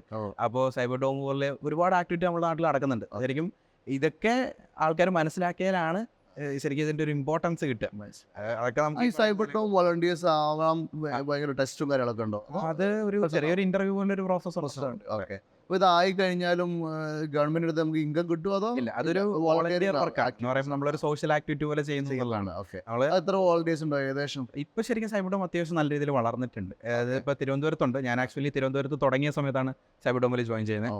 അത് കഴിഞ്ഞപ്പോൾ തിരുവനന്തപുരത്തും കോഴിക്കോടും കൊച്ചിയിലും ഉണ്ട്. കൊച്ചിയിൽ അത്ര ആക്റ്റീവ് ആയിട്ടില്ല എന്നാണ് എൻ്റെ വിശ്വാസം. കോഴിക്കോടും തിരുവനന്തപുരം നല്ല ആക്റ്റീവ് ആയിട്ട് പോകുന്നു. ഒരുപാട് കാര്യങ്ങൾ നടത്തുന്നുണ്ട്. കിഡ്സ് ക്ലബ് എന്ന് പറഞ്ഞിട്ട് കുട്ടികൾക്ക് വേണ്ടിയിട്ടുള്ള നടത്തുന്നുണ്ട്. പിന്നെ ഹാക്കേപ്പി എന്ന് പറഞ്ഞുള്ള പ്രോഗ്രാം നടത്തുന്നുണ്ട്. ഒരുപാട് ആക്ടിവിറ്റീസ് ശരിക്കും പറഞ്ഞാൽ സൈബർ ഡോം ചെയ്യുന്നുണ്ട്. നല്ല രീതിയിലുള്ള ആക്ടിവിറ്റീസ് ചെയ്യുന്നത്. Very good. നല്ല കാര്യത്തിൽ ചെയ്യുന്നുണ്ട്. ഓക്കെ, നമുക്കൊരു കാര്യം ചെയ്യാം. സൈബർ ഡോമിലെ ഏതെങ്കിലും നല്ലൊരു ഗസ്റ്റിനെയും കൂടി നമുക്ക് തീർച്ചയായും തന്നാലേ നമുക്ക് ഞങ്ങൾ സംസാരിച്ചിട്ട് സൈബർ ഡോം എന്താണ്, അവരെന്തൊക്കെ ചെയ്യുന്നുണ്ട് എന്നുള്ളത് ഡീറ്റെയിൽ ആയിട്ടൊരു വീഡിയോ കൊടുക്കുകയാണെങ്കിൽ ഒരുപാട് മേ ബി ചിലപ്പോൾ ഒരുപാട് പേർക്ക് ഇൻട്രസ്റ്റ് വരാം, ഒരുപാട് പേര് കോൺട്രിബ്യൂട്ട് ചെയ്യാം. അത് ശരിക്കും നല്ലതാണ്. നമ്മുടെ ഗവൺമെന്റ് ഭയങ്കരമായിട്ട് അങ്ങനെയുള്ള കാര്യങ്ങൾ നോക്കുന്നുണ്ട്. സ്റ്റേറ്റ് ആയാലും സെൻട്രൽ ഗവൺമെന്റ് സൈബർ സ്വച്ഛതാ കേന്ദ്ര എന്ന് പറഞ്ഞിട്ട് പരിപാടിയുണ്ട്. ഭയങ്കര നല്ല രീതിയിൽ നടക്കുന്നുണ്ട്. പിന്നെ അതുപോലെ സൈബർ ക്രൈം ഹെൽപ്പ് ലൈൻ ഉണ്ട്. 1930 എന്ന് പറയുന്ന നമ്പറാണ്. അത് ശരിക്കും എല്ലാവരും അറിഞ്ഞു വെക്കേണ്ട സാധനമാണ്. കാര്യം കയ്യിൽ നിന്ന് കാശ് പോയി കഴിഞ്ഞാൽ അവരെ വിളിച്ച് പറഞ്ഞാൽ പൈസ നമുക്ക് തിരിച്ചു കിട്ടുന്ന ഒരു പരിപാടിയാണ്. അതായത് അപ്പോൾ അങ്ങനെ കുറേ കാര്യങ്ങൾ നമ്മുടെ നാട്ടിൽ നടക്കുന്നുണ്ട്. ഇതൊക്കെ എല്ലാവരും അറിയേണ്ട ഒരു കാര്യമാണ്. കാര്യം ഇന്റർനെറ്റ് ഉപയോഗിക്കുന്നുണ്ടെങ്കിൽ ഇതൊക്കെ അറിയണം. അല്ലെങ്കിൽ ഇത് ഉപയോഗിക്കരുത്. കാര്യം ഇതൊരു എന്താ പറയുക, ഇരുതലം കുറിച്ചുള്ള വാളെന്നൊക്കെ നമ്മൾ പറയുന്ന പോലെ തന്നെയാണ്. ഈ സാധനം തിരിച്ചടിക്കുക ഉപകാരമുള്ളതാണ്, പക്ഷെ അതേപോലെ തിരിച്ചടിക്കാനുള്ള ഒരു സാധ്യതയുള്ള സാധനമാണ്. അപ്പോൾ നമ്മൾ അറിയണം, സൈബർ സെക്യൂരിറ്റി അറിയണം, ഭയങ്കര ഇമ്പോർട്ടൻറ്റ്. ഇനി ഇതിൽ അറിയേണ്ട ഒരു കേസ് എന്താ വെച്ചാൽ, ഇപ്പോൾ പഠിക്കാൻ പോകുന്ന ആൾക്കാർക്ക് എപ്പോഴും ഒരു പേടിയാണ്. ഇപ്പോൾ നിങ്ങൾ ബിവോക്ക് കഴിഞ്ഞാണ്, ബിവോക്ക് പാസ്സല്ലേ? അതെ.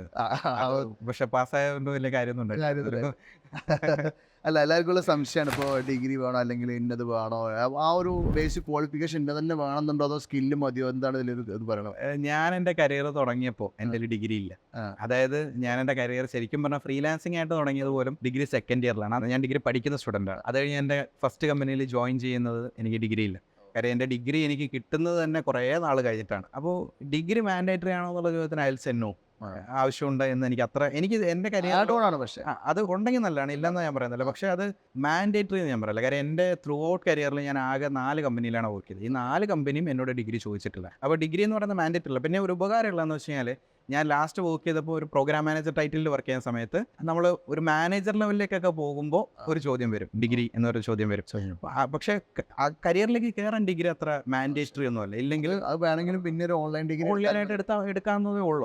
അതായത് ഡിഗ്രിക്ക് വേണ്ടിയിട്ട് സമയം സ്പെൻഡ് ചെയ്യുന്നതിനോട് വലിയ കാര്യം. ആ സമയത്ത് വല്ല സ്കില്ലും പഠിച്ചു കഴിഞ്ഞാൽ പിന്നെ ഇൻട്രസ്റ്റ് ഉണ്ടാവും സബ്ജക്ട് പഠിക്കാൻ. എനിക്ക് തോന്നിയത് ഇപ്പോൾ പലപ്പോഴും ഇവിടെ വന്ന കുട്ടികളൊക്കെ +2 കഴിഞ്ഞിട്ട് ചിലപ്പോൾ ടെക്കിയാവും, ഒരു ജോബിലോട്ട് കയറും, ഒരു 50,000-60,000 സാലറി കയറും. എന്നിട്ട് ഞാൻ പറഞ്ഞ വെച്ചാൽ IIT ഓൺലൈൻ ഡിഗ്രികളുണ്ട്. ഇപ്പോൾ IIT മദ്രാസിന്റെ BS കോഴ്സ് ഉണ്ട്, അതൊക്കെ ഉണ്ട്. അപ്പോൾ ഇതൊക്കെ എടുത്ത് കഴിഞ്ഞാൽ IIT ബ്രാൻഡ് വാല്യൂടി വരാം. അവിടെ പോയിട്ട് പഠിച്ചുകൊണ്ട് എന്തോ കിട്ടുന്നുള്ളതല്ല, പക്ഷെ IIT ഒരു ബ്രാൻഡ് വാല്യൂടി വരുമ്പോൾ നമുക്ക് നമ്മുടെ പ്രൊഫൈൽ ഭയങ്കരമായിട്ട് ഷോക്കേസ് ചെയ്യുന്നുണ്ട്. നമുക്ക് IIT മദ്രാസിന്റെ പ്രോഗ്രാം ഭയങ്കര നല്ല പ്രോഗ്രാമാണ്. ഞാൻ ആക്ച്വലി മദ്രാസ് IITയിലെ ഈ BSന്റെ ഡാറ്റാ സയൻസ് ബാച്ചിന്റെ മെന്റർ ആയിരുന്നു. അപ്പോൾ എന്താ വെച്ച് കഴിഞ്ഞാൽ അന്ന് ഞാൻ ഫസ്റ്റ് ഹാൻഡ് എക്സ്പീരിയൻസ് കണ്ടാണ് അവിടുത്തെ പ്രൊഫസേഴ്സിന്റെ ക്ലാസ്. It was nice. അതായത് നല്ല രീതിയിൽ കാര്യങ്ങൾ ഒരു റിയൽ വേൾഡ് ഓറിയന്റഡ് ആയിട്ട് പഠിപ്പിക്കുന്നുണ്ട്. നല്ലതാണ്. ഞാൻ പറയണത് അവർ എക്സ്പെർട്ട് ആയതുകൊണ്ടായിരിക്കാം. ഈ IIT വരുന്ന പ്രോസസ്സ് പറഞ്ഞു കഴിഞ്ഞാൽ മിക്കതും പലരും ഈ സബ്ജക്ട് പഠിക്കുകയും വർക്ക് ചെയ്യുകയും പറ്റുകയും പല പ്രൊജക്റ്റിൽ കോൺട്രിബ്യൂട്ട് ചെയ്യുന്ന ആൾക്കാരുണ്ടായിരുന്നു. റിസർച്ചേഴ്സ് ആണ് കൂടുതൽ. അങ്ങനെയാണെന്നുണ്ടെങ്കിൽ അതിന്റെ വാല്യൂ ഉണ്ടാവും. തീർച്ചയായിട്ടും. ഞാൻ പറയണ അങ്ങനെയൊക്കെ ചെയ്യേണ്ട ഒരു ആവശ്യമേ ശരിക്കും ഉള്ളൂ. BS IIT മദ്രാസിന്റെ BS ഡിഗ്രി ഓൺലൈനായിട്ട് ചെയ്ത് തീർക്കാൻ പറ്റുന്ന ഒരു കാര്യമാണ്. നമ്മളിവിടെ ഇടയ്ക്ക് ക്യാമ്പസിൽ പോകേണ്ടി വരും, പക്ഷെ ഓൺലൈനായിട്ട് ചെയ്യുന്നുള്ളൂ. ഇനി അല്ലെങ്കിൽ ഇഗ്നോവിന്റെ ഡിഗ്രീസ് ഉണ്ട്, അല്ലെങ്കിൽ ഡിസ്റ്റൻസ് ചെയ്യുന്ന മദ്രാസ് യൂണിവേഴ്സിറ്റി ഉണ്ട്. മദ്രാസ് യൂണിവേഴ്സിറ്റിയുടെ സൈബർ ഫോറൻസിക്സ് തന്നെ അവർ ഡിസ്റ്റന്റ് ആയിട്ട് കൊടുക്കുന്നുണ്ട്. അങ്ങനെ വല്ല ചെയ്തേണ്ട ആവശ്യം. ഒരു ജോലി ആയതിനു ശേഷം പിന്നെ ചെയ്താൽ ഇൻകം ജീവിതത്തോട് ചെയ്താൽ മതി, ഒരു കുഴപ്പമില്ല. കാര്യം അതാകുമ്പോൾ നമുക്ക് കുറച്ചുകൂടെ ഗുണമുണ്ട്. കാര്യം എന്താ വെച്ച് കഴിഞ്ഞാൽ ഞാനൊരു സൈബർ സെക്യൂരിറ്റി കൺസൾട്ടൻ്റ് ആയിട്ടോ വല്ല വർക്ക് ചെയ്യുമ്പോൾ ഞാൻ സൈബർ ഫോറൻസിക്സിൻ്റെ ഒരു ഡിഗ്രി ചെയ്യുമ്പോൾ നീ കുറച്ചുകൂടെ എളുപ്പമാണ് കാര്യങ്ങൾ. ശരി, ഞാൻ ഓൾറെഡി വർക്ക് ചെയ്യുന്ന സാധനം എനിക്ക് ഇൻട്രസ്റ്റിംഗ് ആയിരിക്കും. ഇൻട്രസ്റ്റിംഗ് ആയിരിക്കും. അങ്ങനെ വല്ലതും ചെയ്യേണ്ട ഒരു ആവശ്യം ശരിക്കും ഉള്ളൂ. കെയർ ആൻഡ് ഡിഗ്രി ഒന്നും അങ്ങനെ മാൻഡേറ്ററി ആയിട്ട് ആരും പറയില്ല. ഇനി ചോദിക്കുന്ന കാര്യം വെച്ചാൽ ഈ സർട്ടിഫൈഡ് എത്തിക്കൽ ഹാക്കർ അല്ലെങ്കിൽ അങ്ങനത്തെ കുറെ സർട്ടിഫിക്കേഷൻ ഇപ്പോൾ സർട്ടിഫൈഡ് എത്തിക്കൽ ഹാക്കർ ഈസി കൗൺസിലിന്റെ, അതേപോലെ കോമിറ്റിയുടെ സെക്യൂരിറ്റി പ്ലസ്, ഈലൻ സെക്യൂരിറ്റിയുടെ EJPT, പിന്നെ ഇപ്പോൾ ഈസി കൗൺസിലിന്റെ LPT, CPEN, അങ്ങനെ ഓരോ ഡൊമൈനുകളിൽ ഓരോരോ സർട്ടിഫിക്കേഷനുകളുണ്ട്. ഇതിന്റെ കോൺസെപ്റ്റ് എന്ന് പറയുന്നത് സൈബർ സെക്യൂരിറ്റി കോഴ്സുകൾ പഠിക്കുക എന്നുള്ളത് തന്നെയാണ്. കുറച്ചുകൂടെ സ്കിൽ ഓറിയന്റഡ് ആയിട്ട് പഠിക്കുക, അതായത് ഹാൻഡ്സ് ഓൺ ഓറിയന്റഡ് ആയിട്ട് പഠിക്കുക. പിന്നെ അഗൈൻ ഇതുണ്ടെങ്കിലുള്ള ഗുണം എന്ന് പറയുന്നത് കുറച്ചുകൂടെ നമുക്ക് പറയാം, അതായത് ഞാൻ ഈ സർട്ടിഫിക്കേഷൻ ചെയ്തിട്ടുണ്ട് എന്ന് പറയാം. പക്ഷേ അഗൈൻ സ്കില്ലിനെ വെച്ച് കമ്പയർ ചെയ്യുമ്പോൾ വലിയ മാൻഡേറ്ററി ഒന്നും ഞാൻ പറയില്ല, ഒരു വെരിഫിക്കേഷൻ പോലെയാണ്. അതായത് ഫോർ എക്സാമ്പിൾ ഞാൻ പഠിച്ചു എന്നുള്ളത് ഞാൻ പറയുന്നതിന് പോലെ ഒരു പ്രൂഫാണ്, അത്രേ ഉള്ളൂ. ഇപ്പൊ നമ്മൾ ഡിഗ്രി സർട്ടിഫിക്കറ്റ് കാണിക്കുമ്പോൾ നമ്മൾ പറയണം ഇതിപ്പോ ഞാൻ പറയുന്നത് എനിക്ക് സ്കില്ലുണ്ട്, ഞാൻ ഈ സർട്ടിഫിക്കേഷൻ ക്ലിയർ ആണ്. അപ്പോൾ നിങ്ങളെ സംബന്ധിച്ചുള്ള ഈ സർട്ടിഫിക്കേഷൻസ് ഒക്കെ എടുത്തിട്ടുണ്ട്? എനിക്ക് ആക്ച്വലി ഇപ്പോൾ current CH master, CHFA, CPEN, LPT, IC2CC, ഇതൊക്കെ എടുത്തിട്ടുണ്ട്. ശരി. ഞാൻ കഴിഞ്ഞ എന്റെ പല വർഷങ്ങളായിട്ട് നമ്മൾ വർക്കിന് കയറുമ്പോൾ തന്നെ മാൻഡേറ്ററി ആയിട്ട് വേണമെന്നില്ല. ഞാൻ വർക്ക് ചെയ്തോണ്ടിരിക്കുമ്പോഴാണ് ഇതൊക്കെ എടുത്തത്. ബ്രോ ക്യാമ്പിൽ കയറിയ പിള്ളേർക്ക് അവരെ ഇങ്ങനത്തെ സർട്ടിഫിക്കേഷൻ ഒന്നും എടുക്കാതെ തന്നെ ജോലി കിട്ടിയത് ഞങ്ങൾക്ക് പേടിയുണ്ടായിരുന്നു. ഞങ്ങൾക്ക് ഡെവലപ്മെന്റിൽ അറിയാം സർട്ടിഫിക്കറ്റ് ഒന്നും വലിയ വിഷയമല്ല, പക്ഷെ സൈബർ സെക്യൂരിറ്റി ഞങ്ങൾക്ക് വേണം എല്ലാ സംശയം ഉണ്ടായിരുന്നു. പക്ഷേ ഇവിടുന്ന് ഇറങ്ങി 10-20 പിള്ളേർക്ക് ഇതുവരെ വലിയ പ്രശ്നമൊന്നും ഞാൻ ഫീൽ ചെയ്തിട്ടില്ല. കാര്യം അങ്ങനെ കയറാനായിട്ട് ആവശ്യമില്ല. പക്ഷെ അത് പഠിക്കുമ്പോൾ ഉള്ള ഗുണം എന്താ വെച്ചാൽ, ഇപ്പോൾ ചില സർട്ടിഫിക്കേഷൻസ് പഠിക്കുമ്പോൾ നമുക്ക് കുറെ അതിൽ നിന്ന് കുറെ എക്സ്പീരിയൻസ് കുറേ സാധനങ്ങൾ കിട്ടും. അപ്പോൾ അത് കുറച്ചുകൂടെ ടെക്നിക്കൽ ഓറിയന്റഡ് ആയതുകൊണ്ട് കുറെ കിട്ടും. അത് നല്ലൊരു ഒരു ഇന്റർവ്യൂ പ്രോസസ്സിൽ വെരിഫൈ ചെയ്യുമ്പോൾ ഓട്ടോമാറ്റിക് നമ്മൾ സബ്ജക്ട് കുറച്ച് പഠിക്കേണ്ടി വരും. അപ്പോൾ ഓരോ റിവ്യൂ ഇമ്പ്രൂവ് ആവുന്ന പോലെ തന്നെ ഇതിലും സ്പെസിഫിക് ആയിട്ട് കുറച്ച് ഒരു കണ്ടിന്യൂസ് ലേണിംഗ് ആവശ്യമില്ലാത്ത എപ്പോഴും. അപ്പോൾ നമ്മൾ കണ്ടിന്യൂസ്ലി പുതിയ കാര്യങ്ങൾ പഠിച്ചുകൊണ്ടേയിരിക്കണം. അപ്പോൾ ഞാൻ എല്ലാ വർഷവും ഓരോ വർഷവും ഒരു സർട്ടിഫിക്കേഷനാണ് എൻ്റെ പ്ലാൻ എന്ന് പറയുന്നത്. ഒരു വർഷം എന്തായാലും ഒരു സർട്ടിഫിക്കേഷൻ എടുക്കും ഞാൻ. അതിൻ്റെ ആവശ്യം എന്ന് പറയുന്നത് ഞാൻ എന്നെ തന്നെ അപ്ഡേറ്റ് ആക്കി വെക്കുക എന്നുള്ളതാണ്. മനസ്സിലായി. അപ്പോൾ അങ്ങനെ ഒരു നിർബന്ധം. പക്ഷേ സർട്ടിഫിക്കേഷൻ മാൻഡേറ്ററി ഞാൻ പറയില്ല, നല്ലതാണ് സാധനം. പഠിച്ചാൽ നല്ലതാണ്, എടുത്താൽ നല്ലതാണ്, മാൻഡേറ്ററി അല്ല. ഇനി വേറെ കാര്യം ചോദിച്ചോട്ടെ, നമ്മളിപ്പോൾ AI വന്ന് ML വന്ന് ഈ AML സൈബർ സെക്യൂരിറ്റി എഞ്ചിനീയേഴ്സിനെ ബാധിക്കുമോ? ഇല്ല. ഞാൻ ക്ലിയർ കട്ട് ഇല്ല എന്ന് പറയുന്നതിൻ്റെ റീസൺ ഞാൻ പറയാം. അതായത് ഇല്ല എന്ന് പറഞ്ഞതിൻ്റെ കാര്യം, സൈബർ സെക്യൂരിറ്റി ഏറ്റവും ഇമ്പോർട്ടൻ്റ് ആയിട്ടുള്ള സാധനം എന്താ പറയുക, ഹ്യൂമൻ ഇൻ്റലിജൻസ് ആണ്. അതായത് മനുഷ്യനുള്ള ഒരു കോൺഷ്യസ്നെസ് ഉണ്ടല്ലോ, ഈ സാധനം ഭയങ്കര ഇമ്പോർട്ടൻ്റ് ആണ്. നമ്മളുടെ ഒരു ഇൻ്റലിജൻസ് എന്ന് പറയുന്നത് ഭയങ്കര ഇമ്പോർട്ടൻ്റ്. കാര്യം നമുക്ക് ചിന്തിക്കാൻ പറ്റണം. നമ്മൾ ചിന്തിക്കുന്ന പോലെ ആരും ചിന്തിക്കില്ല, കമ്പ്യൂട്ടേഴ്സ് ചിന്തിക്കില്ല. മേ ബി AI ഒക്കെ ഡെവലപ്പായി കുറച്ച് വർഷങ്ങളൊക്കെ കഴിയുമ്പോൾ ഈ പറഞ്ഞ പോലെ ചിന്തിക്കുമായിരിക്കും. ലിമിറ്റ് ഉണ്ട്. അതായത് എന്തെങ്കിലും ചിലപ്പോൾ ഒരു 5, 10, 20, 30, 40, 50 വർഷം കഴിയുമ്പോൾ ചിലപ്പോൾ ഇത് മനുഷ്യന്റെ കോൺഷ്യസ്നസ് അച്ചീവ് ചെയ്തേക്കാം. പക്ഷെ എന്നാൽ പോലും അവിടെ എന്ത് സംഭവിക്കില്ല, ഈ ഹ്യൂമൻ കോൺഷ്യസ്നസ് AI കിട്ടുന്ന ദിവസം വരെയും സൈബർ സെക്യൂരിറ്റി റീപ്ലേസബിൾ അല്ല. കാര്യം സൈബർ സെക്യൂരിറ്റിയിൽ ഹ്യൂമൻ ഇന്റലിജൻസ് ഭയങ്കര ഇമ്പോർട്ടൻ്റ്. അപ്പം നമുക്ക് കമ്പ്യൂട്ടറിന് അറിയാവുന്ന കാര്യങ്ങൾ പഠിച്ച കാര്യങ്ങളാണ്. ഈസി ആക്കുമായിരിക്കും. ഈസി ആക്കാം. നമുക്ക് കുറച്ചുകൂടെ എന്താ പറയുക, കുറെ കൂടെ നമുക്ക് സബ്സ്റ്റിറ്റ്യൂട്ട് അല്ലെങ്കിൽ നമുക്ക് ഹെൽപ്ഫുൾ ആണ് ഈ സാധനം. പക്ഷേ ഇതിനെ വെച്ച് നമ്മളെ റീപ്ലേസ് ചെയ്യാൻ ഇതിന് പറ്റില്ല. കാര്യം നമ്മൾ ചിന്തിക്കുന്ന പോലെ ചിന്തിക്കാൻ അതിന് കഴിയില്ല. ഇപ്പോൾ ഓൾറെഡി നടന്ന അറ്റാക്കുകൾ, ഓൾറെഡി ഉള്ള സാധനങ്ങളൊക്കെ കമ്പ്യൂട്ടറിന് അറിയാം. പക്ഷേ ഇതുവരെ ഇല്ലാത്തത് നമ്മളങ്ങനെ കമ്പ്യൂട്ടറിന് അറിയില്ല. അത് മനുഷ്യനെ ചിന്തിച്ചെടുക്കാൻ പറ്റുള്ളൂ. അതാണ് നമുക്ക് ആവശ്യം. അത് സൈബർ സെക്യൂരിറ്റി ഭയങ്കര ഇമ്പോർട്ടൻ്റ്. കാര്യം ഇതുവരെ നടക്കാത്തൊരു അറ്റാക്കും നടക്കാം. അത് ചിന്തിച്ചെടുക്കാൻ മനുഷ്യരെ പറ്റുള്ളൂ. അത് ചിന്തിച്ചെടുക്കാനുള്ള കഴിവ് AI കിട്ടുന്ന ദിവസം എൻ്റെ ഒരു പേഴ്സണൽ ഒപ്പീനിയൻ എന്ന് പറഞ്ഞാൽ മനുഷ്യൻ ജീവനോടെ കാണാനുള്ള ചാൻസ് കുറവാണ്. കാര്യം നമ്മളെ തന്നെ കൊന്നോളും, വലിയ പ്രശ്നമില്ല. കാര്യം അങ്ങനെ ഒരു കോൺഷ്യസ്നസ് AI കിട്ടുമ്പോൾ നമ്മളുണ്ടാവുമെന്ന് എനിക്ക് തോന്നുന്നില്ല. പക്ഷെ അങ്ങനെ കോൺഷ്യസ്നസ് കിട്ടുന്ന ദിവസം വരെയും വിശ്വാസം നന്നായി. മനുഷ്യന്റെ ഒരു സ്വഭാവം വെച്ചിട്ട് അതാണ് സാധ്യത. ഞാൻ മരിക്കാണ്ടൊക്കെയുള്ള പ്രോജക്റ്റ് 2040 എനിക്ക് റിലീസ് ചെയ്യാന്നുള്ളത് സ്വർഗം പ്രോജക്റ്റ് ഞാൻ അനൗൺസ് ചെയ്തിട്ടുണ്ട്. അത് AML വെച്ചിട്ടുള്ള ഒരു സാധനമാണ്, ഞാൻ ആഗ്രഹിക്കുന്ന സാധനമാണ്. മനുഷ്യന് മരിക്കാതിരിക്കാനുള്ള പ്രോജക്റ്റ് 2030 ഞാൻ സ്റ്റാർട്ട് ചെയ്യാൻ ആഗ്രഹിക്കുന്നത്. 2040 ആകുമ്പോഴേക്കും അതിനൊരു ഫോമിലോട്ട് എത്തണം എന്നുള്ളതാണ് ആഗ്രഹം. ഞാൻ ഇൻസ്റ്റാഗ്രാമിലൊക്കെ പോസ്റ്റ് ചെയ്തിട്ടുണ്ട്. ഒരു മണ്ടത്തര ചിന്തയിൽ ഒരു രാത്രി തോന്നിയതാണ് ഞാൻ പോസ്റ്റ് ചെയ്ത്. ഓരോ ഐഡിയാസ് വരുന്ന പലപ്പോഴും ബ്രേക്ക് ത്രൂ ആവാൻ പറയാൻ പറ്റില്ല. അങ്ങനെയാണ് ഞാൻ വേൾഡിലെ റിച്ചസ്റ്റ് പേഴ്സൺ ആവട്ടെ. അത് നല്ല ഒരു തോട്ട് നല്ല കാര്യം. പണ്ട് ഒരു പ്രൊജക്ട് ഉണ്ട്. ഒരു പ്രൊജക്ട് എന്ന് പറഞ്ഞാൽ ഹ്യൂമൻ ബ്രെയിനിൽ ചിപ്സ് വെക്കുന്നതിനെ പറ്റി ഒരു പ്രൊജക്ട് ഉണ്ട്. പണ്ട് നമ്മളുടെ എറണാകുളത്ത് കൊക്കൂൺ എന്ന് പറഞ്ഞിട്ടൊരു കോൺഫറൻസ് നടക്കും. ഈ സൈബർ ഡോം ഒക്കെ കണ്ടക്ട് ചെയ്യുന്ന ഒരു സൈബർ സെക്യൂരിറ്റി കോൺഫറൻസ്. അതിൽ അന്ന് ഈസി കൗൺസിലിന്റെ പ്രസിഡന്റ് ജയ്ബാവസ്യോ എന്ന് പറഞ്ഞിട്ടൊരു ഒരു സ്പീക്കർ ഒരു പ്രസന്റേഷൻ ഉണ്ടായിരുന്നു. പ്രസന്റേഷനിൽ പുള്ളി ഈ ചിപ്പ് വെക്കുന്നതിനെ പറ്റി പറയും, ഹ്യൂമൻ ബ്രെയിനിൽ ചിപ്പ് വെക്കുക. അപ്പോൾ ഗുണം എന്താണെന്ന് വെച്ച് കഴിഞ്ഞാൽ നേരത്തെ അസുഖങ്ങളൊക്കെ പ്രെഡിക്റ്റ് ചെയ്യാൻ പറ്റും, നമ്മളുടെ മെമ്മറി ബെറ്റർ ആക്കാൻ പറ്റും, നല്ല ഗുണമുണ്ട്. അപ്പോൾ ഇതിനുള്ളൊരു പ്രശ്നം ഞാൻ ആലോചിച്ച പ്രശ്നം പുള്ളി പറഞ്ഞതാണ്. അതായത് പ്രശ്നം എന്ന് പറയുന്നത് ഈ ചിപ്പിനെ ഒരാൾ ഹാക്ക് ചെയ്തതിന് സംഭവിക്കും. ഒരു ഹ്യൂമൻ ബ്രെയിനിലെ ചിപ്പിനെ ഹാക്ക് ചെയ്ത് അയാൾക്ക് കൺട്രോൾ ചെയ്തുകൂടെ? അതാണ് സൈബർ സെക്യൂരിറ്റിയുടെ പ്രശ്നം. പിന്നെ ഞാൻ ഇത് പറഞ്ഞപ്പോൾ സ്വർഗം പ്രൊജക്ട് എന്ന് പറഞ്ഞപ്പോൾ മനുഷ്യരുടെ ആ ഒരു ഡെവലപ്മെന്റിനനുസരിച്ച് വരുന്ന സെക്യൂരിറ്റി ഇഷ്യൂസും കൂടെയാണ്. എനിവേ പറഞ്ഞു വന്ന ഒരു കാര്യം, ഈ തലയിൽ ചിപ്പ് വെച്ച് കയറിട്ട് മാനസിക രോഗികൾ കുറച്ച് ആൾക്കാരുണ്ട് കേരളത്തിലുണ്ട് കേട്ടാ. ആണോ? അതിന്റെ ഇപ്പൊ ഓൾറെഡി ഉണ്ട്. യൂട്യൂബിലും വീഡിയോയിലും തലച്ചോറില് ചിപ്പ് കയറ്റിക്കണ്, എന്നോട് ആരോ എന്തൊക്കെ പറയണ്ടെന്ന് പറഞ്ഞിട്ട് ഇത് ഭയങ്കര കാര്യമായിട്ട് ഏറ്റെടുത്തിട്ട് രോഗികൾ വരുന്നുണ്ട്. അത് അവർക്ക് എന്താ വെച്ചാല്, ഇപ്പോൾ നമ്മുടെ ബ്രോ ക്യാമ്പിൽ സ്റ്റുഡന്റ് വന്നിട്ടുണ്ടായിരുന്നു. അതായത് അവന്റെ പ്രശ്നം എന്താ വെച്ചാൽ അവൻ ആരോ ഹാക്ക് ചെയ്യുന്നുണ്ട്, അവന്റെ വൈഫൈ ആരോ ഹാക്ക് ചെയ്യുന്നുണ്ട്. ഇവിടെ ഇരിക്കുന്ന സ്റ്റാഫൊക്കെ ഇവനെ നോക്കിക്കൊണ്ടിരിക്കുകയാണ്, ഇവന്റെ വൈഫൈ ഹാക്ക്. ഞാൻ വെച്ച് വൈഫൈ നിന്റെ വൈഫൈ ഹാക്ക് ചെയ്യാൻ ഇറങ്ങി ഇവിടുത്തെ സ്റ്റാഫ് ഇവിടെ ഇരിക്കില്ല, വേറെ വല്ല പഠിക്കും പോകില്ല. അപ്പൊ ഇത് ഞങ്ങൾ വെച്ച് പിന്നെ ഇത് തമാശക്ക് പറഞ്ഞു തുടങ്ങിയതാ. പക്ഷെ ഇതിപ്പോ സീരിയസ് ആക്കി. പിന്നെ ഇവന്റെ പാരന്റ്സിനൊക്കെ വിളിച്ചോണ്ട് ഭയങ്കര പ്രശ്നമാവും. ഞങ്ങൾ പാരന്റ്സിനോടും പറഞ്ഞു ഞങ്ങൾക്ക് തരെങ്കിലും പിന്നെ ഇവിടെ നിന്ന് പണിയെടുക്കേണ്ട ആവശ്യമില്ല, ഇവിടെ നല്ല പണിക്കുന്നതും പൊക്കോളം. അപ്പൊ പിന്നീട് ഞങ്ങൾ മനസ്സിലാക്കിയത് ഇതൊരു സൈക്കോളജിക്കൽ ഇഷ്യൂ ആണ്. ഇപ്പൊ ഓൾറെഡി എനിക്ക് ഞാൻ യൂട്യൂബിൽ കുറെ സൈക്കാട്രിസ്റ്റിന്റെ വീഡിയോസ് കണ്ടു, ഡോക്ടേഴ്സിന്റെ. അപ്പൊ അവര് പറഞ്ഞപ്പോഴാണ് എനിക്ക് ക്ലാരിറ്റി വന്നത്. അപ്പോ ഇതില് കറക്റ്റ് പറയുന്നുണ്ട്. അതായത് ഇവർ പറയുന്നുണ്ട് ഇതിങ്ങനെ ചിന്തയാണ്, നമുക്ക് പേടിയാണ്, ആരൊക്കെയോ നമ്മളെ നോക്കുന്നുണ്ട്, ആരൊക്കെയോ നമ്മളെ ചെക്ക് ചെയ്യുന്നുണ്ട്. ഒരു രോഗാവസ്ഥയാണ്, അത് ചികിത്സിച്ചാൽ മാറാൻ പറ്റും. മാറുന്നൊരു അസുഖമാണ്. കുറച്ച് കാലത്ത് 1.5 വർഷത്തെ ചികിത്സ കൊണ്ട് മാറ്റുന്നൊരു അസുഖമാണ്.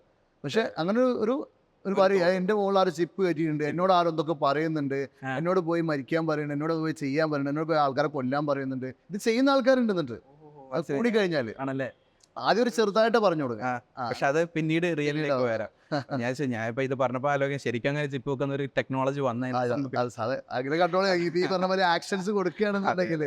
എന്നിട്ട് അതിന് ഞാനൊരു കാര്യം പറഞ്ഞിട്ട് അതിനൊരു ഡിവൈസിന്റെ പേരൊക്കെ ഉണ്ട് അവർ പറയണേ. എന്നിട്ട് ഞാൻ ക്രോമിലായിട്ട് സെർച്ച് ചെയ്തൊക്കെ അങ്ങനത്തെ ഡിവൈസ് ഒക്കെ ഉണ്ട്. അതിനെ കുറിച്ച് പേപ്പർ ഉണ്ട്. അതായത് ഇങ്ങനെ പേപ്പർ ഇംപ്ലാന്റ്സ് ഉണ്ട്. ഇപ്പൊ ശരിക്കും പറഞ്ഞാൽ ഇംപ്ലാന്റ്സ് ഇപ്പോഴും ഉണ്ട്. ഈ പക്ഷെ തലച്ചോറിലല്ല, കയ്യിൽ വെക്കുന്ന ഇംപ്ലാന്റുകൾ, അതായത് RFID ചിപ്പുകൾ എന്ന് പറയും. എന്ന് പറഞ്ഞാൽ നമ്മളുടെ ഫാസ്റ്റ് ആക്കില്ലേ, കാറിലെ ഫാസ്റ്റ് ആക്കില്ലേ, ഇതിന്റെ ഒരു ടെക്നോളജി RFID, അത് നമുക്ക് കയ്യിൽ ഇഞ്ചെക്ട് ചെയ്യാം. അപ്പൊ എന്താ വെച്ചാൽ അതിനെ പ്രോഗ്രാം ചെയ്ത് അത് വെച്ചിട്ട് ഡോറുകൾ തുറക്കാം, പേയ്മെന്റ് ചെയ്യാം. ഇംപ്ലാന്റ് ഇവിടെ ഇംപ്ലാന്റ് ചെയ്താൽ കയ്യിൽ ഇംപ്ലിമെന്റ്. മനസ്സിനെ കൺട്രോൾ ചെയ്യാൻ പറ്റുന്ന സിസ്റ്റം. അതിന്റെ പേപ്പറുകളുണ്ട്. ഇതൊക്കെയാണ് ഇവിടെ പ്രശ്നം. എന്താണെന്ന് വെച്ചാല് ഇവർ സമർത്ഥിക്കുന്നത് എന്താണെന്ന് വെച്ചാല്, എന്നിട്ട് ഇവർ പറഞ്ഞത് വെച്ചാല് ഇന്ത്യയിലെ ഡോക്ടർമാർക്ക് ഒന്നും കണ്ടുപിടിക്കാൻ അറിയില്ല, ഇത് നാസയിലെ സയന്റിസ്റ്റ് കണ്ടുപിടിച്ചാണ്. ഒരു അടിയുണ്ടല്ലോ, നാട്ടുമ്പുറത്തുള്ള അടിയുണ്ടല്ലോ, ഈ സാധനം അടിക്കുന്നത് നാസയിലെ സയന്റിസ്റ്റ് കണ്ടുപിടിച്ചാണ്, ഓർക്ക് അറിയുള്ളൂ. എന്നിട്ട് ഓര് നമ്മളെ മുകളിൽ പരീക്ഷിക്കുകയാണ്, എന്നെയാണ് അതിൽ ഇപ്പൊ കേരളത്തിൽ സെലക്ട് ചെയ്തിരിക്കുന്നത് എന്നൊക്കെ പറഞ്ഞാണ് ഇവർ നടക്കുന്നത്. മനസ്സിലായി. അപ്പൊ അത് ഇതിനെ സ്ഥാപിക്കാൻ വേണ്ടിയിട്ട് കുറെ സ്റ്റഡീസ് ഉണ്ടാവുമല്ലോ. നമ്മളിപ്പോ IEEE പേപ്പർ പോലെ ഒരുപാട് സാധനങ്ങൾ ചെയ്യാൻ പറ്റാത്തതും ചെയ്യാൻ പ്രതീക്ഷിക്കുന്നതുമായിട്ടുള്ള കുറെ ടേംസുകളുണ്ടോ. ഇതെല്ലാം പറഞ്ഞ പേപ്പറുകൾ എടുത്ത് നോക്കിയിട്ട് ഇതിനൊക്കെ സ്ഥാപിച്ചിട്ടാണ് പറയണത്. ഞാനൊരു സ്ഥിരത്ത് പഠിച്ചതിനെ കുറിച്ച് ഇങ്ങനൊരു കാര്യം എന്റെ ബ്രദറാണ് എന്നോട് പറയണത്. അപ്പൊ ഞാനത് എടുത്ത് കാര്യമായിട്ടിരുന്ന് പഠിച്ചിരുന്നിട്ട് അപ്പൊ ഞാൻ നോക്കിയപ്പോ ഇത് റിയലാണല്ലോ എന്നൊക്കെ വിചാരിച്ച്. അപ്പോ ബേസിക്കലി പറയുകയാണെങ്കിൽ AI വന്നു കഴിഞ്ഞാൽ നമ്മളെ എളുപ്പമാക്കും എന്നുള്ളത് തന്നെയാണ് അല്ലെ. AI ഉണ്ടെങ്കിൽ കാര്യങ്ങൾ എളുപ്പമാകും, പക്ഷെ റീപ്ലേസ് ചെയ്യാന്നുള്ള പോസിബിലിറ്റി ഇല്ല എന്ന് തന്നെ ഞാൻ പറയും. മേബി തന്നെ ശുഭാപ്തി വിശ്വാസത്തോടെ മരിക്കുന്നുള്ളതാണ് എന്റെ വിശ്വാസം. അതാണ്. നാളെ ചിലപ്പോൾ റോബോട്ടുകൾ വരാം, റോബോട്ടുകൾക്ക് കോൺഷ്യസ്നസ് വന്നാൽ അതെന്തായാലും നമ്മളെ വെക്കാനുള്ള സാധ്യത ഇല്ലെന്ന് എനിക്ക് വിശ്വാസം. പക്ഷെ അത് വരാത്തടത്തോളം കാലം സൈബർ സെക്യൂരിറ്റി റീപ്ലേസബിൾ അല്ല. ഇവ നാളെ റോബോട്ട്സ് വന്നെന്ന് വെച്ചോ, റോബോട്ട്സിന് സെക്യൂരിറ്റി വേണം. നാളെ വേറെ എന്തെങ്കിലും ടെക്നോളജി വെച്ചോ, അതിനും സെക്യൂരിറ്റി വേണം. അതിന് സെക്യൂരിറ്റിയുടെ ഏറ്റവും വലിയ ഗുണം, കാര്യം എന്ത് വന്നാലും അതിന് സെക്യൂരിറ്റി ആവശ്യമാണ്. അപ്പോൾ സെക്യൂരിറ്റി നമുക്ക് മാറ്റി വെക്കാനോ ഒഴിവാക്കാനോ പറ്റില്ല. എന്തായാലും വേറൊരു കാര്യം കൂടെ നമ്മൾ മനസ്സിലാക്കേണ്ടത്, അതായത് technology is growing and it is going to grow. ഇപ്പോൾ നമ്മൾ പണ്ട് കത്ത് എഴുതുമായിരുന്നു, നമ്മൾ പണ്ട് പോസ്റ്റ് കാർഡ് എഴുതുമായിരുന്നല്ലോ. എത്ര പേര് ഇനി പോസ്റ്റ് കാർഡ് എഴുതും? ആരും എഴുതാൻ പോകണില്ല, ആ പരിപാടിയില്ല ഇനി. അല്ലെ പിന്നെ സെക്യൂരിറ്റി ഇല്ലാണ്ടാവണമെന്നുണ്ടെങ്കിൽ ഒരു പോസിബിലിറ്റി അതാണ്. എല്ലാവരും പറയണം ഞാൻ ഇനി മുതൽ ഇൻ്റർനെറ്റ് ഉപയോഗിക്കുന്നില്ല, ഞാൻ ഇനി മുതൽ സ്മാർട്ട് ഫോൺ ഉപയോഗിക്കുന്നില്ല, ഞാൻ ഇനി മുതൽ കത്തെഴുതി ജീവിച്ചോളാം എന്ന് പറഞ്ഞ ആൾക്കാർ പോയാൽ ശരിയാണ്, സെക്യൂരിറ്റിക്ക് ആവശ്യം. പക്ഷെ അങ്ങനെ ഒരാൾ പോലും ഇനി പോയില്ല. കാര്യം ടെക്നോളജി നല്ല കൺവീനിയൻസ് തന്നിട്ടുണ്ട്. ഈ കൺവീനിയൻസ് കാരണം ടെക്നോളജി ഗ്രോ ചെയ്യുള്ളൂ. ഇനി ഇത് കൂടുതൽ ഗ്രോ ചെയ്യുള്ളൂ. വിച്ച് മീൻസ് ഇത് റീപ്ലേസബിൾ അല്ല, ടെക്നോളജി റീപ്ലേസബിൾ അല്ല. ടെക്നോളജി പോകാനും പോകുന്നില്ല. കൂടുതൽ ടെക്നോളജി വരുമ്പോൾ കൂടുതൽ റിസ്കുകൾ വരും. ആ റിസ്കുകൾ ഒഴിവാക്കാൻ സെക്യൂരിറ്റി ആവശ്യമാണ്. സോ സെക്യൂരിറ്റി ഈസ് ഈ ഡൊമൈൻ്റെ ഏറ്റവും വലിയൊരു ഓപ്പർച്യൂണിറ്റി അതാണ്. കാര്യം എന്തൊക്കെ സംഭവിച്ചാലും ഇത് റീപ്ലേസ് ചെയ്യാൻ പോകുന്നില്ല, ഇത് ഒഴിവാകാൻ പോകുന്നില്ല, ഇത് ഇല്ലാണ്ടാവാൻ പോകുന്നില്ല. AI തന്നെ റീപ്ലേസ് ചെയ്യാൻ പറ്റില്ല എന്ന് തന്നെയാണ് എൻ്റെ വിശ്വാസം. ധൈര്യമായിട്ട് പഠിക്കാം, ധൈര്യമായിട്ട് പഠിച്ച് മുന്നോട്ട് പോകാൻ ഒരുപാട് ഓപ്പർച്യൂണിറ്റീസ് ഇങ്ങനെ തീർച്ചയായിട്ടും നാട്ടിൽ നിറഞ്ഞു നിൽക്കുന്നതിനാണ് ഉറപ്പാണ്. കാര്യം ഇല്ലാണ്ടാവില്ല, അത് ഉറപ്പാണ്. പിന്നെ AI ഉണ്ടെങ്കിൽ ഹെൽപ്ഫുള്ളാണ്, നമുക്ക് ഭയങ്കരമായിട്ട് ഹെൽപ്ഫുള്ളാണ്. അതുമായിട്ട് ബന്ധപ്പെട്ട് ഒരുപാട് AI മോഡലുകളൊക്കെ ഉണ്ട്. അപ്പോൾ അത് നമ്മുടെ കോഴ്സുകൾ നമുക്ക് പലപ്പോഴായിട്ട് പറഞ്ഞു പോകും. പക്ഷേ അത് ഉപയോഗിച്ചുകൊണ്ട് നമുക്ക് കുറച്ചുകൂടെ പെട്ടെന്ന് കാര്യം ചെയ്യാം. ഇപ്പോൾ ഒരു 2 മണിക്കൂർ ചെയ്ത പരിപാടി 1 മണിക്കൂർ ചെയ്യും. അങ്ങനെ നമുക്ക് കുറേ കാര്യങ്ങളുണ്ട്. നിങ്ങളെ കുറിച്ച് പേഴ്സണലി ഒന്നും പറഞ്ഞില്ല, അതൊന്ന് പറയൂ. അതായത് സ്ഥലം എവിടെയാ ബേസിക്? ഞാൻ ശരിക്കും ഒരു ചെങ്ങന്നൂരുകാരനാണ്. ആലപ്പുഴ ചെങ്ങന്നൂർ എന്നാണ് ചെങ്ങന്നൂരുടെ സ്ഥലം. കൊച്ചിയിൽ തന്നെയാണ്, കുറേ നാളായിട്ട് കൊച്ചിയിൽ തന്നെയാണ്. ചെങ്ങന്നൂർ തന്നെയാണ് സ്ഥലം. അവിടെയാണ് പഠിച്ചതൊക്കെ. നമ്മുടെ നാട്ടിൽ തന്നെയാണ്, കാരക്കാടാണ് സ്ഥലത്തിൻ്റെ പേര്. അവിടെ പഠിച്ചു. പിന്നെ ഡിഗ്രി ചെയ്തത് ചേർത്തല സെൻറ്റ് മൈക്കിൾസ് എന്ന് പറഞ്ഞ കോളേജിലാണ് ഡിഗ്രി ചെയ്യുന്നത്. അത് കഴിഞ്ഞാൽ കൊച്ചിയിലെത്തി. കൊച്ചിയിൽ തന്നെയുണ്ട് കാലങ്ങളായിട്ട്. ഇവിടെ കൊച്ചിയിലുണ്ട് എപ്പോഴും. പിന്നെ വർക്കിൻ്റെ കാര്യമായിട്ട് അങ്ങോട്ടും ഇങ്ങോട്ടൊക്കെ പോകുന്നുള്ളൂ. പക്ഷേ കൊച്ചിയിൽ തന്നെ ഉണ്ടായപ്പോഴും. ആയിക്കോട്ടെ. അപ്പോൾ എന്തായാലും ഒരുപാട് കോൺട്രിബ്യൂഷൻ വരട്ടെ കേട്ടോ. നമുക്ക് കുറേ കാര്യങ്ങൾ ചെയ്യാനുണ്ട്. പിന്നെ ഒരുപാട് എക്സ്പേർട്സിനെ വേറെയും കൊണ്ടുവരാനുണ്ട്. ഒരുപാട് ഡിസ്കഷൻസ് ഹോസ്റ്റ് ചെയ്യാനുണ്ട്. അപ്പോൾ നിങ്ങളെ എല്ലാ കാലത്തുള്ള സപ്പോർട്ട് ഉണ്ടാവുമെന്ന് വിചാരിക്കുന്നു. തീർച്ചയായും. അപ്പോൾ താങ്ക്സ് അഗെയിൻ. Thank you. അങ്ങോട്ടും ഒരു താങ്ക് യു. കാര്യം ഒരു ഓപ്പർച്യൂണിറ്റി ഉണ്ടല്ലോ. ഇത്രയും പേരെ പഠിപ്പിക്കാൻ പറ്റുക എന്ന് പറയുന്നത് വലിയൊരു കാര്യമാണ്. ഭയങ്കര പെട്ടെന്ന് നമുക്ക് ആയിരക്കണക്കിന് ആൾക്കാരെ ഒരുമിച്ച് വേണമെങ്കിൽ അത് വലിയൊരു കാര്യമാണ്. തീർച്ചയായിട്ടും. Okay, thank you.